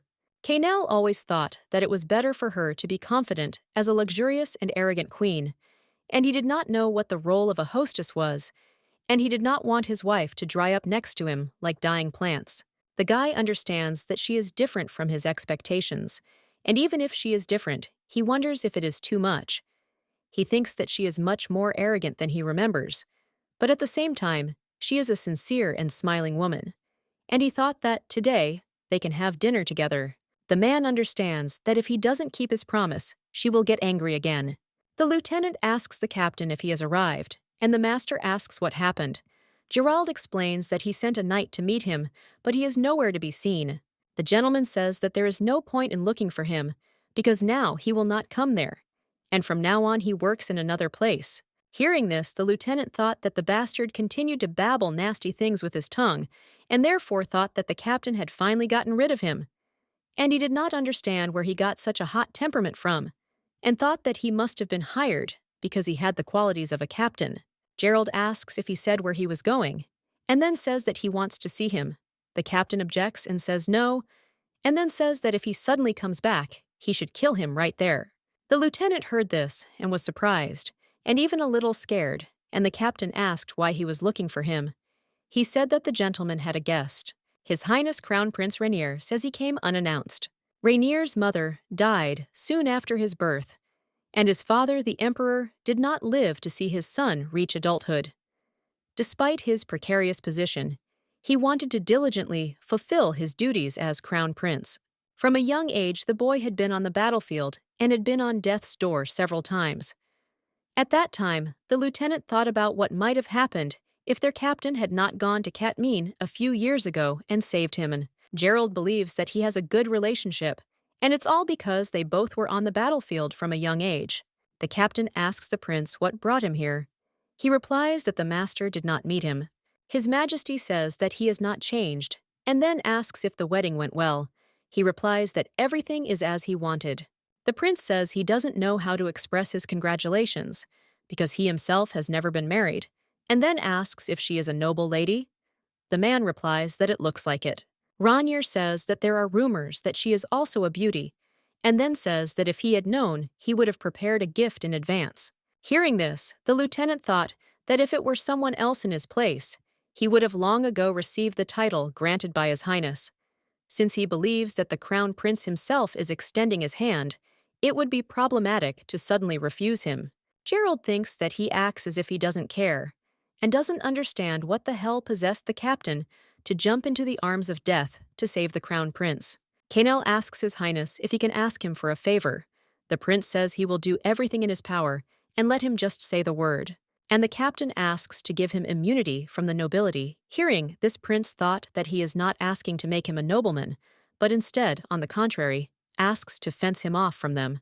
And he thinks that this is not easy. But since the captain is a hero of the empire, which greatly simplifies the task, the prince does not understand why he needs this, and then says that he would prefer to receive a title Canel objects, and says that this is enough. His Highness says that for his exploits, he should be given more, and believes that since many in the Senate owe him their lives, it will not be so difficult. The captain thanks the prince, and he says that he was obliged to do this for him, and therefore suggests that he save his real request, and then asks if the crown prince should not thank the one who saved his life. The young master says it is his duty. Ranier tells him that 3 years ago he traveled a long way to Katmine to save him, and then asks if he remembers the old woman who was imprisoned with him in the ice cave. Canel replies that he doesn't remember, because there were more than 1 or 2 people there. The prince says that he knew he would say that, and reports that she said that she would definitely return the favor to him, and he heard that this woman recently came to Lebrun to look for him. The captain says he doesn't care because he has no reason to meet her. The prince says he thought so, and then says that since he's come all this way, he asks why they don't have dinner together. Canel apologizes and explains that he had already promised to have dinner with someone else, and His Majesty asks who he promised, and then says that it was impolite of him to suddenly invite him to have dinner with him. At this time, the guy with red hair asks how they can do this to him, and also wonders what he did to them, because he does not understand how they could hit him in the back like that, because he thinks that he is just standing there and has nowhere else to go. Owen screams and says that he won't do it for the sake of a pretty face.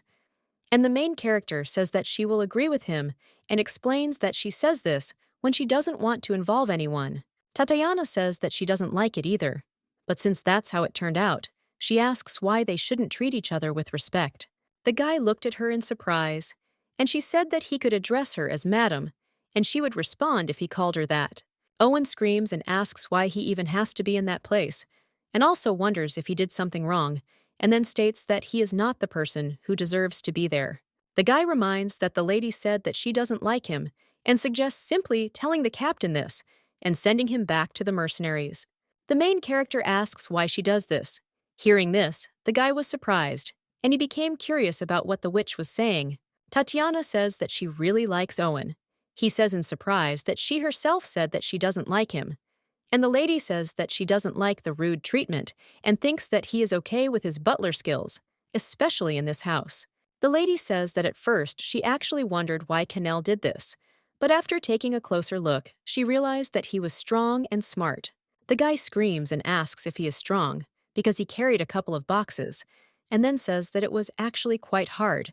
The lady says that he is not interested in money, and believes that of course there is something to work on, but since he is just a beginner, he has something to strive for. Owen asks who said that he was going to strive, and then says that it could have an effect on the captain, but he will not fall for it, because he believes that this man has pride. The knight asks if she knows how much he has suffered, and then says that she is only laughing at him. Tatiana asks in surprise who she was laughing at.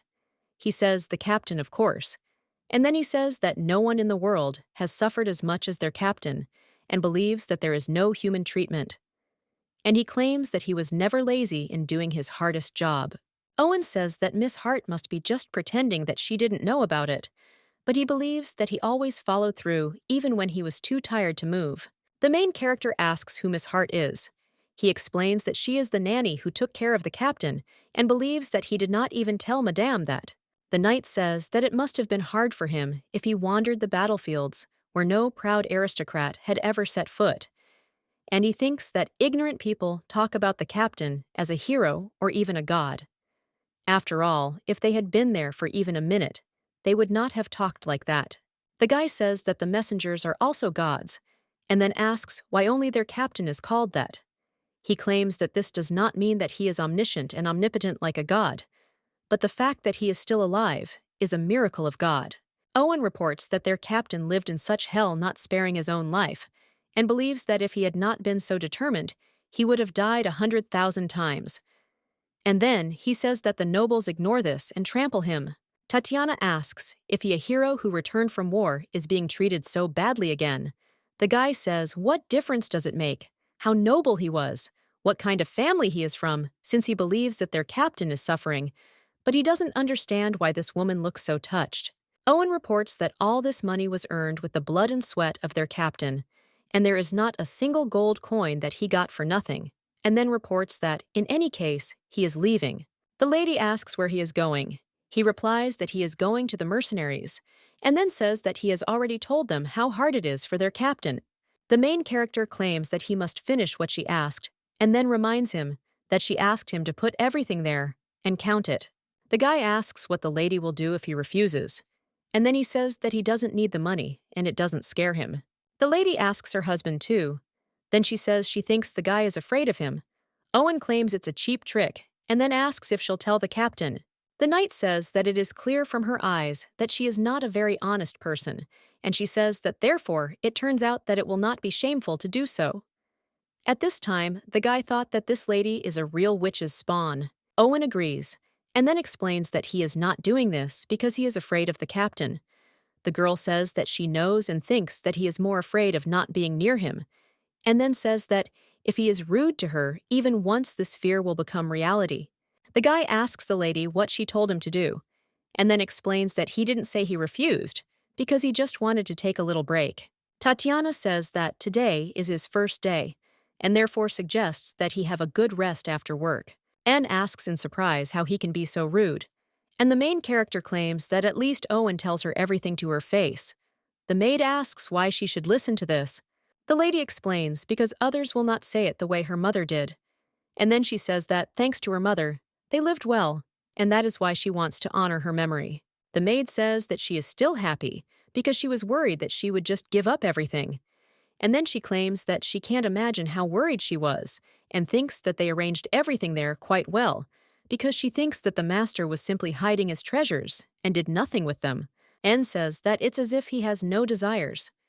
After all, she thought that the lady would be so tired that she would hate all society and money in the world.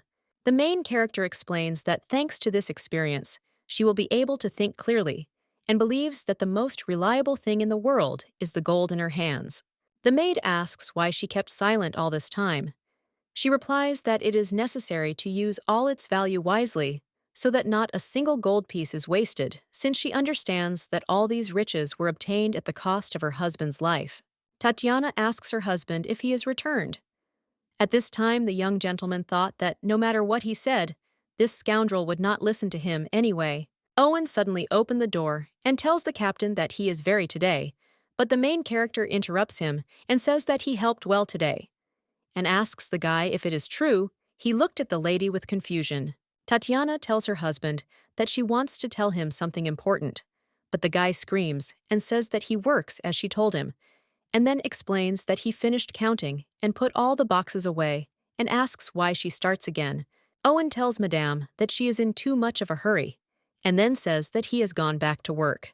The young lady asks her husband if he saw it, and then says that Owen did a good job. At this time, he thinks that his wife quickly tamed this guy, since it took him 3 years. Canel asks her in surprise if she had any experience in breeding wild animals. She replies that she has no experience, because she does not particularly like them. The girl says that her brother-in-law once brought her a tiger cub and a lion cub, but she immediately sent them back to where they came from, because she believes that animals are best off in their natural habitat. The young lady claims that people should live like people and come home on time and have a hearty dinner. At this time, the guy thought that, as long as she was happy, there nothing else mattered. Tatiana says that she has prepared something to eat, and he asks where she is rushing to because he hasn't washed himself yet. The young gentleman sees his wife's surprised face and then explains that it's not what she thought, because he simply hasn't had time to wash himself and thinks that it will be unpleasant for her. The girl says that she also did not take a bath and then hugs him and asks if he is also uncomfortable. The guy replies that not at all. The main character says that she is glad that he said that. The young woman thought that perhaps it would be easier with him than she thought, and said that if he had any questions for her, he could ask. Kanal asks if he can ask anything, and then says that if she doesn't want to, she doesn't have to answer. The captain asks if she really didn't keep wild animals, and suggests she think about it carefully since he is sure that it happened. He says that with people like Owen, one shouldn't act so carefree. After all, she was the only one who was able to persuade him to take the position of butler. The young lady asks him why he is angry. The guy replies that it is because she is not angry, and then says that his wife is not acting like usual, and thinks that this makes him uneasy. The girl replies that it is because nothing will change. Kanal asks if she should just leave it like that. She explains that if she continues, she will no longer see what happened to her mother. The young gentleman claims that after all, Owen is not an easy guy, and you never know what he has in mind, and also claims that she does not know men. The main character asks if he knows her. He answers that he does to some extent, and she asks how well. And then he kisses his wife. At this time, Owen was watching them, and he would never have thought that the captain would let his leash go so easily, because he believes that a woman's face is not everything. The next day, the red-haired guy asks the master why he hired him as a butler. He claims that all he knows is how to use a sword, and in this place he doesn't have to do that. The guy screams and explains that he is not the only one who noticed this, and asks if the problem is that the lady simply does not like him. Owen asks if he wants to drive him completely crazy, and then tells the captain that a woman's pretty face isn't everything. Kanal claims that this is why he is the most suitable person. Hearing this, the guy thought that he chose him, because he does not get along with this lady. And the guy says that he hasn't met such people yet, and then asks what if he suddenly changes his mind. Tatiana asks if he packed everything. The red-haired guy was surprised when he saw the lady, and she asks if they talked about something interesting. The captain replies that nothing special, and at that time, he thought that the knight's face changed when he saw her. I think he is hopeless. Sitting in the carriage, the girl thought that he did not want to go with her. The maid turns to Madame and says that her cloak has come undone, and then ties it up and asks what if she catches a cold. Anne says that the lady gets seriously ill every year and thinks that she won't even have time to see a doctor. Tatiana claims that it does not depend only on her. The maid says that it is all because the mistress is very fragile and believes that it is enough for her to fall once to spend several days in bed. Anne remembers that they were always worried about her. Lady says that everything is fine and thinks that she has nothing to worry about since they have a lot of work today and now she needs to go to the bank. Hearing this, the husband asks why. She explains that since he is not going, she will have to, and then claims that he cannot keep all this money at home. Kanal says that she doesn't have to worry about them being stolen because she believes that there is no safer place than her own room. Tatiana claims that the money should be kept in the bank. He agrees with her, and then asks why now because he thinks it's too early. The main character agrees with him and says that it is true, and then says that Owen counts money much faster than she thought, and says that she thinks she will leave him as their butler for the rest of her life. Hearing this, the gentleman thought that she had decided to take him seriously. The lady says that now is the best time to make a deposit, because starting this week, all banks in Lebanon keep track of their clients and deposits. Banks distribute families according to the balance of funds in their accounts in order to invite the most profitable clients to the banquet of the Association of Banks. The husband asks if they pay interest. The girl explains that this is always a bonus for candies given by banks to attract clients. And then she says that what is really important is the status and creditworthiness of families. And this is the biggest benefit that nobility can get from cooperation with the bank. No matter how much a family has invested, they will always have cash to borrow money and even pay interest to loan sharks. The main character reports that every year at this time, she puts only 50 gold pieces into her account, and an invitation to the banquet is in their pocket. The young lady says that they believe that money is the best thing in the world, and therefore it is a kind of family calling card. The girl thought that she was born and raised in the world of money, the head of which was her mother, Larissa Lorraine de Cartier, a VIP and queen of money in 3 of the largest banks. Cartier family welcomes bankers. For 10 years, it has never given up its leadership in banking reserves to anyone. The lady understands that in second place is her sister Regina, who made a fortune on her divorce. And like them, all the other members of the family are also among the first on the list. The maid says that if you think about it, Regina once mentioned that she wanted to combine the family assets and take first place with their help, but in the end, she never did it. Tatiana says yes, even if she gathers 4 of the richest people, she won't be able to get around them, and she believes that even if she divorces her mother 100 times, she won't be able to compare. The girl understands that her mother's gold reserves in 3 large banks make up more than 20% of all deposits in Freya, and she believes that this is only a part since this man will do everything for the sake of leadership. Kanel asks if she wants to bypass her mother like that. She asks if the child is his, and then explains that it is purely symbolic because she understands that from now on, the Townsend family will not be valued at all. Tatiana says that she doesn't care if he laughs, but now it will decide who is allowed to do so. And she says that if they don't bow their heads before the Townsend family, who defended the empire, then she will make them lower their heads and bury their noses in the newspapers while reading their deposit. At this time, the main character does not understand how they dare, because no matter what her name is, she is part of this family. She looked at her husband and thought that perhaps he was offended by the mention of family. The lady says that at the moment, she is only thinking about receiving the invitation, and then asks if he is against it. The gentleman asks if this is enough to fulfill what was said, or if more is needed. He offers to say how much is needed. Hearing this, the lady became interested in how much he had buried. The gentleman explains that he is the owner of lands in all the conquered territories, and left many things there when he returned, and then says that if you look, you can find even more mines. Kanel claims that if it is not enough, he will join the expedition immediately. The wife screams and says that it is enough, and then explains that she simply does not want to mislead him. Tatiana explains that she is afraid that he thought that, for her happiness, she should have everything, but at the same time, she remains reasonable. He asks in surprise why not, and also wonders if she is really Tatiana Cartier. The young gentleman says that it is certain that she is now Tatiana Townsend. The maid looked out the window in surprise and asked the miss if she was really going to. The lady replied that this was the Royal Standard. LeBron's Hart Tower is the residence of the Royal Standard Board, and at the same time, the place where the association banquet is held. It is a symbol of the entire financial district, where the land alone is worth over $1 trillion.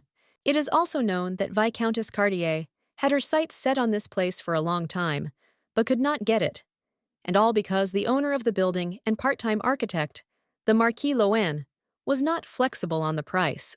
The architect is over 80 years old, and 10 years ago he lost his wife and has no heirs, so he rarely goes out. In other words, the queen was not necessary to him, but rather a hindrance.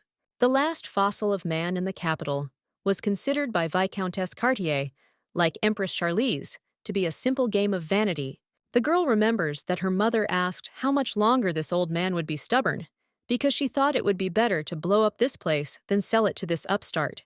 The Viscountess continued to insist on buying the building, but the Marquis said he would not sell it even if he was going to die. He said he would rather demolish the building with his own hands than watch the tower fall in front of this woman. The Marquis lives on the top floor of the tower and never goes out and sends all visitors away one by one. Like a landmark, the tower rises in the very center of the capital's main street. On its ground floor is the main institution of the Royal Standard. The reason for this location, despite the huge rent, is its symbolic meaning. The main character believes that since she decided to do this, she needs to do everything right. And wherever this bank is located, the association's banquet is taking place in this building. Tatiana asks to wait for her in the carriage, and her husband asks why. She explains that if he goes, he will stand out a lot, because she believes that today's goal is not to brag, but only to make a contribution. And she claims that it won't hurt if rumors spread slowly. Kanel says that it is not that simple, because he thinks that not all people are kind and forgiving, and therefore thinks that he will probably have to come to terms with it. Lady says that it is not yet time for him to appear in public. Tatiana says that he will see when she returns, that the first person will already bow his head before him. The gentleman tells Miss Townsend that he is sorry. She asks if this is the royal standard for greeting clients, and then says that it looks like he is not going to let her in. The main character understands that such behavior is the president of the bank, whom she has known since childhood, and then says that she is meeting her mother in this place, and if she is not accepted, she will take all her deposits. The man says that this information is confidential. Tatiana says that she recommended him for this position, and therefore believes that he owes her. The lady says that there are only a few months left before the election of the president of the National Bank, but she believes that, unlike the position of the president of the Royal Standard Institution, the corporation, the main character asks if the shareholders will be calm if it becomes known that he is kicking out potential clients. The gentleman says that under normal circumstances she may be right, but he thinks that if the client wants to take out a loan, he may not let them in, and then he asks if she came to take out a loan. The head of the bank says that as far as she knows, the requirements for lending in their bank are quite strict, and then explains that you need to have a good credit history or collateral. Tatiana reports that there was a misunderstanding because she came to invest money. The man says that this is the main institution of the Royal Standard and believes that it is impossible to make a deposit of less than $1,000,000 gold. The gentleman says that there is another branch on the outskirts an hour's drive from here and asks if she would like to go there instead, since he can help her with a deposit since he has connections there. The lady says that she will not forget their mercy and then turns around and leaves. The man says that if she comes back, let them throw her out of there, and then says that if she even steps on the threshold, she will have problems. Tatiana told Owen to take 2 boxes and follow her, but at the door, she was met by a security guard who said there was a problem. She told him not to worry, because she was not going to the bank. The lady asks if they have rented the entire Royal Standard. The guard says it is on the top floor, but she interrupts him and thanks him for his kindness, and then says she knows where she is going. The red-haired guy asks the lady if she didn't come to spend all that money. She says of course that's what they're here for, and then says they're going to a better place than the bank. The guy asks in surprise if she wants to go upstairs. The man asks if she is Cartier's daughter, who has only money and is the one who was kicked out. Tatiana tells the Marquise that they haven't seen each other for a long time, and then thanks him for accepting her without an invitation. He asks if many people come to him by invitation. The man asks what brought the unfortunate lady here, and then says that he has heard rumors about her loud wedding. He says that even in such a place, you can find out about what is happening from the newspapers. The Marquis says that since she has come all this way, he will treat her to a cup of tea. At this time, the girl looked at the room and thought that it was better than she imagined. The man says that such a view cannot be seen for any amount of money, and then asks if she agrees. The lady looks out the window and agrees with him. The Marquis asks how much the young lady wants to offer, and suggests not to say that she intended to get this place for free, and says that her mother did not spare money for this. The gentleman asks what her purpose in buying the tower is, and also wonders if it is a blood feud between a mother and her daughter. She says that it seems that the Marquise reads the tabloids as well as the rest of the news. Tatiana says that in that case she would recommend him a Morning Lebrun. However, she believes that the author of the articles is not very motivated, so he publishes information that only vaguely resembles the truth. The gentleman claims that he is not going to sell the building anyway, and then says that at least he has already mentioned the price, which makes him laugh. He asks if she should not hang her head and curse quietly like her mother. The Marquis suggests returning to their conversation, and then says that since she is already here, he will let her look around before he leaves. The young lady informs him that she has not yet presented him with her terms. He asks if she has heard him, and then informs her that the tower is not for sale. The gentleman says that this tower holds the soul of the Marquise Rohan, and his late wife loved this place more than anything in the world, and then asks how he should not protect this place. Tatiana says that it looks like he really put a lot of effort into it, and then says that if you look at these canvases, the patterns and decorations, there is nothing superfluous in them, and she thinks that his wife must have been well versed in architecture and interior design. The man says that it was she who asked him to build this place, and suggests that they end it there because they don't want to annoy each other over the impossible. The main character says that she does not lose hope. He asks in surprise if she has not heard this from her mother, and then says that even if she offers him millions, but the girl interrupts him and says that she will give him 100 million here and now in gold. The Marquis says that he was wondering if she was different from her mother, but he saw nothing, and then says that it is not about money, because he believes that this place contains everything that is connected with his wife. The girl continues that this is why he is trying to save this place. Tatiana explains that she says this because it seemed to her that he wants to leave everything there as is in the same form. The main character says that he learned from the newspapers that her husband is Canel Townsend Marquez, says he's a war hero, and he read that Canel did a lot for their country. Then he asks what that has to do with him. The young lady says that of all the people who can afford to buy this tower, he is the only one who can protect and preserve this place. She explains that they do not intend to demolish or redevelop this building for selfish purposes, but only want to preserve it in its original form.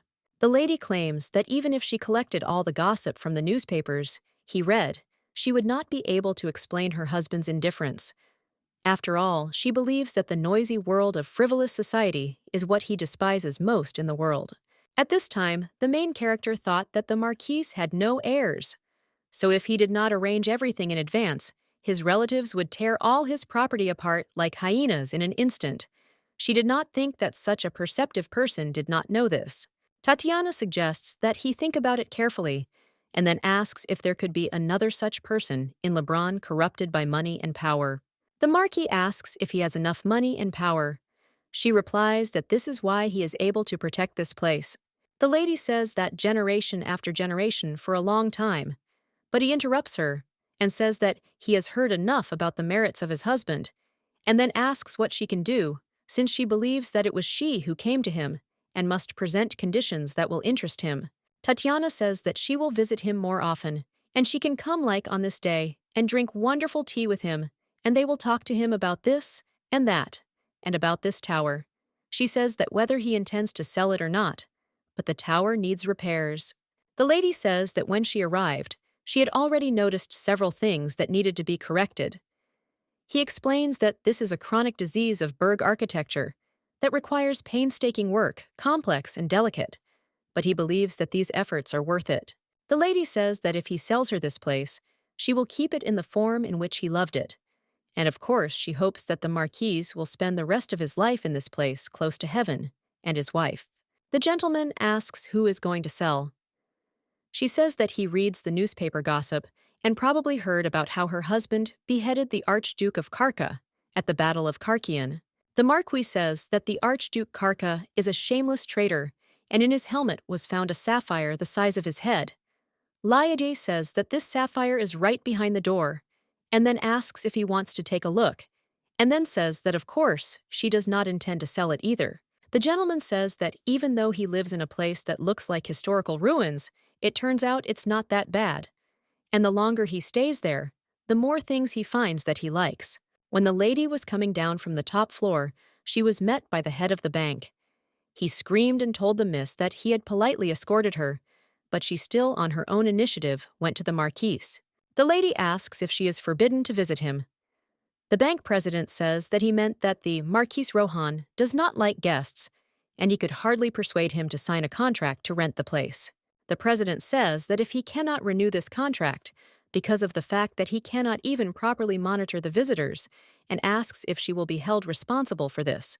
The man asks if she is capable of being responsible for anything at all.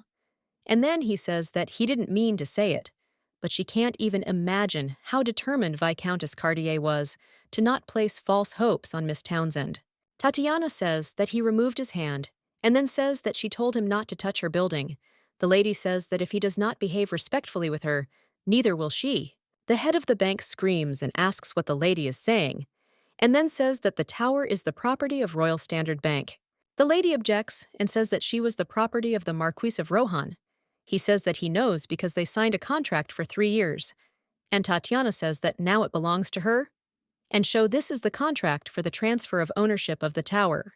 The lady says that she thinks he has no doubts about the authenticity of the Marquis's seal, and reports that there is not much time left before his contract expires. The president, surprised, says that this is all nonsense, and asks if she knows what kind of building this is, since he thinks that buying it from the Marquis of Rohan would not be so easy. The lady says he can go up and check himself. The man says if he could visit him just once, he would have known about his intentions earlier.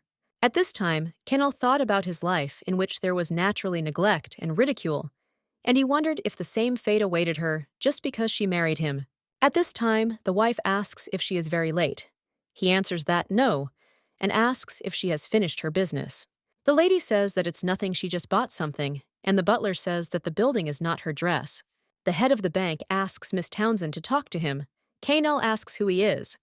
Tatiana reminds him that she already said that when she returns, at least one person will bow their head to him. The girl explains that sooner or later, the name Townsend will appear in the newspapers and not in the bank's customer ads column. She asks if he will ask what she bought. Kenel asks if she likes the purchase. She replies that she likes it very much because it is a bit big, but she has wanted it for a long time. Her husband asks if it is enough. The main character says that it may sound funny, but sometimes this place seems like a battlefield to her. And then she looks at her husband and asks if he thought that the war he went through was the only real battlefield. The girl claims that this is no less a harsh battle, and there is no time to relax, and then asks if he feels the same on the battlefield. The lady says that the more she does, the stronger she fights, and there is no beautiful defeat. And even if what he suffered was unfair, he must continue to do it until the victorious end. Kenel asks, what if she loses? And the lady asks in surprise why she should lose since she is Tatiana Townsend. The main character asks if every cruel war ever ends, because she believes that he returned and even got married, and that those who survived had the whole world in their hands. The girl explains that, although she said that she would use the purchase at her own discretion, since it is his property, he should know its contents. Tatiana says that this is different from her plan, but she thinks that it is even better this way, and if they make a contribution, they will be the first to receive an invitation from the Bank Association, and the Marquis of Rohan will continue to live in the tower and will perhaps visit them in Townsend sooner. The young lady thinks that he is a picky person, and therefore they need to prepare now. And after the process of transferring all rights is completed, it will be necessary to hold an auction to find a new tenant, and this alone will alarm all of Lebron. Tatiana says that in order to announce that the Townsend family are the new owners of the tower, it would be nice to throw a banquet ourselves. She asks her husband if he is listening to her, and then explains that she says that she wants to throw a banquet in honor of the announcement that the Townsend family are the new owners of the tower. The main character says that she knows that preparing for the banquet and renovating the mansion are difficult undertakings, but she thinks that they need to try because they have proven that they have power. Anne asks if they will have time to finish before the beginning of the Bank Association banquet. The lady says that there is nothing to be done since it is already the last day of the month. Hearing this, Kenel grabbed the girl by the hand and asks if today is the last day of the month, and then says that then they still have a chance and suggests going. Soon the newspapers wrote that the owners of the tower had changed. A new owner of the tower was determined, the right to ownership of which had not changed since its foundation. Based on the available data, the person who changed the rules of the game of the entire financial market is Miss Tatiana Townsend, who paid the entire amount at once. The amount and terms of the contract are unknown, however, according to the words of the servant of the Marquis Juan, who wished to remain a secret. After reading this news, Larissa says that this military fanatic has a sapphire that is bigger than hers. The daughter suggests that her mother calm down because she thinks that it is better than suffering from lack of money. The Viscountess asks if she thinks she will believe it, and then says that this was the limit. The maid informs Madame that the bank president has come to see her. The Marquis says that when Miss Tatiana announced the opening of the bidding for a new tenant of the building, all those who wished immediately declared their readiness to participate. The Viscountess says to talk about it later because she has a visitor. However, the man claims that they have no time because the elections of the president of the National Bank are coming up, and this will cause a lot of trouble if they do not hurry. Larissa tells him to shut his mouth, and if he doesn't shut up right now, then he definitely won't sit in his place, and then asks how much money she paid him, so that she wouldn't stay in that house for long, and they would kick her out.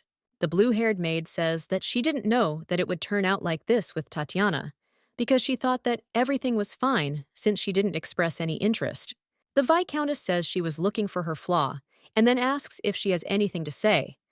The madame asks if her daughter slept with that man, and the maid says she is sorry. Larissa screams and asks why, and then reminds him that she said that there is nothing between them, and they sleep in separate rooms.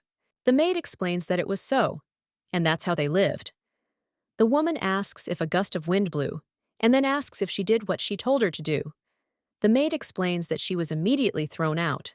In the morning, when the main character woke up, she thought that last night it was amazing and as if it was not the first night, and she does not understand whether they are so suitable for each other. When the husband got out of bed, the girl saw his scars, and at that time, he thought about why he wanted to leave before dawn. Kanel tells her that she doesn't have to tell him because he knows they're terrible. She asks what terrible means. The gentleman explains that they don't look beautiful, but if he wants to go to war, he must be prepared for it. She asks what he's talking about, and he asks if she wasn't asking about the scars. The guy says that everything is fine because he does not need any consolation or sympathy. Tatiana asks to look at her and then apologizes. She says that until now, she has not had a chance, but now it will not be so easy to leave. The girl says that she doesn't know what he thinks of her, but she can't verify that he thinks she would think he's terrible because of the wound he received while defending his country. Kanel is surprised and says that it is simply unimaginable to hear this lady telling him to apologize. The guy explains what he meant, but the girl interrupts him and says that if he does not want to apologize, then let him leave because she needs to rest. When the man left the room standing by the door, he thought that if he came back, she would get angry, and if he didn't try, she wouldn't come into that room for at least another month. The lady says that she does not need their loyalty, but only that they will simply work off the money she pays them. The lady says that it seems simple, but in fact it is the most difficult. Tatiana asks the maid if she knows what their coachman used to do. Anne says that he seems to have collected portraits, including of their master. And the lady says that at least it is good since her mother did not send him. The maid tells the mistress that they did not buy new tea and had to take the old one. She says that this is not the issue, but simply that the taste is different, and it seems to her that it was more bitter before. The maid says that she did as usual, and then says that the butler has too much stock, and it will last for several more months. The mistress says that then there is no need to buy more, because first they will drink what they have. Anne says that an invitation came from the banking association, and the lady says that this is good enough and suggests throwing all the other letters into the firebox. The maid says that there are many letters inviting Madame to visit them. She explains that they want an invitation to the tower, and not her, as she thinks it is obvious that they will compare her to her mother. The main character says that she needs to pick out a dress, because she understands that time is running out. She says that Lebrun is big, and she wonders if all her dresses will fit in there. The maid explains that there is nothing there, and says that even though she is the owner of the tower, if she dresses like that, there will be talk again. The butler asks the madam what to do with it.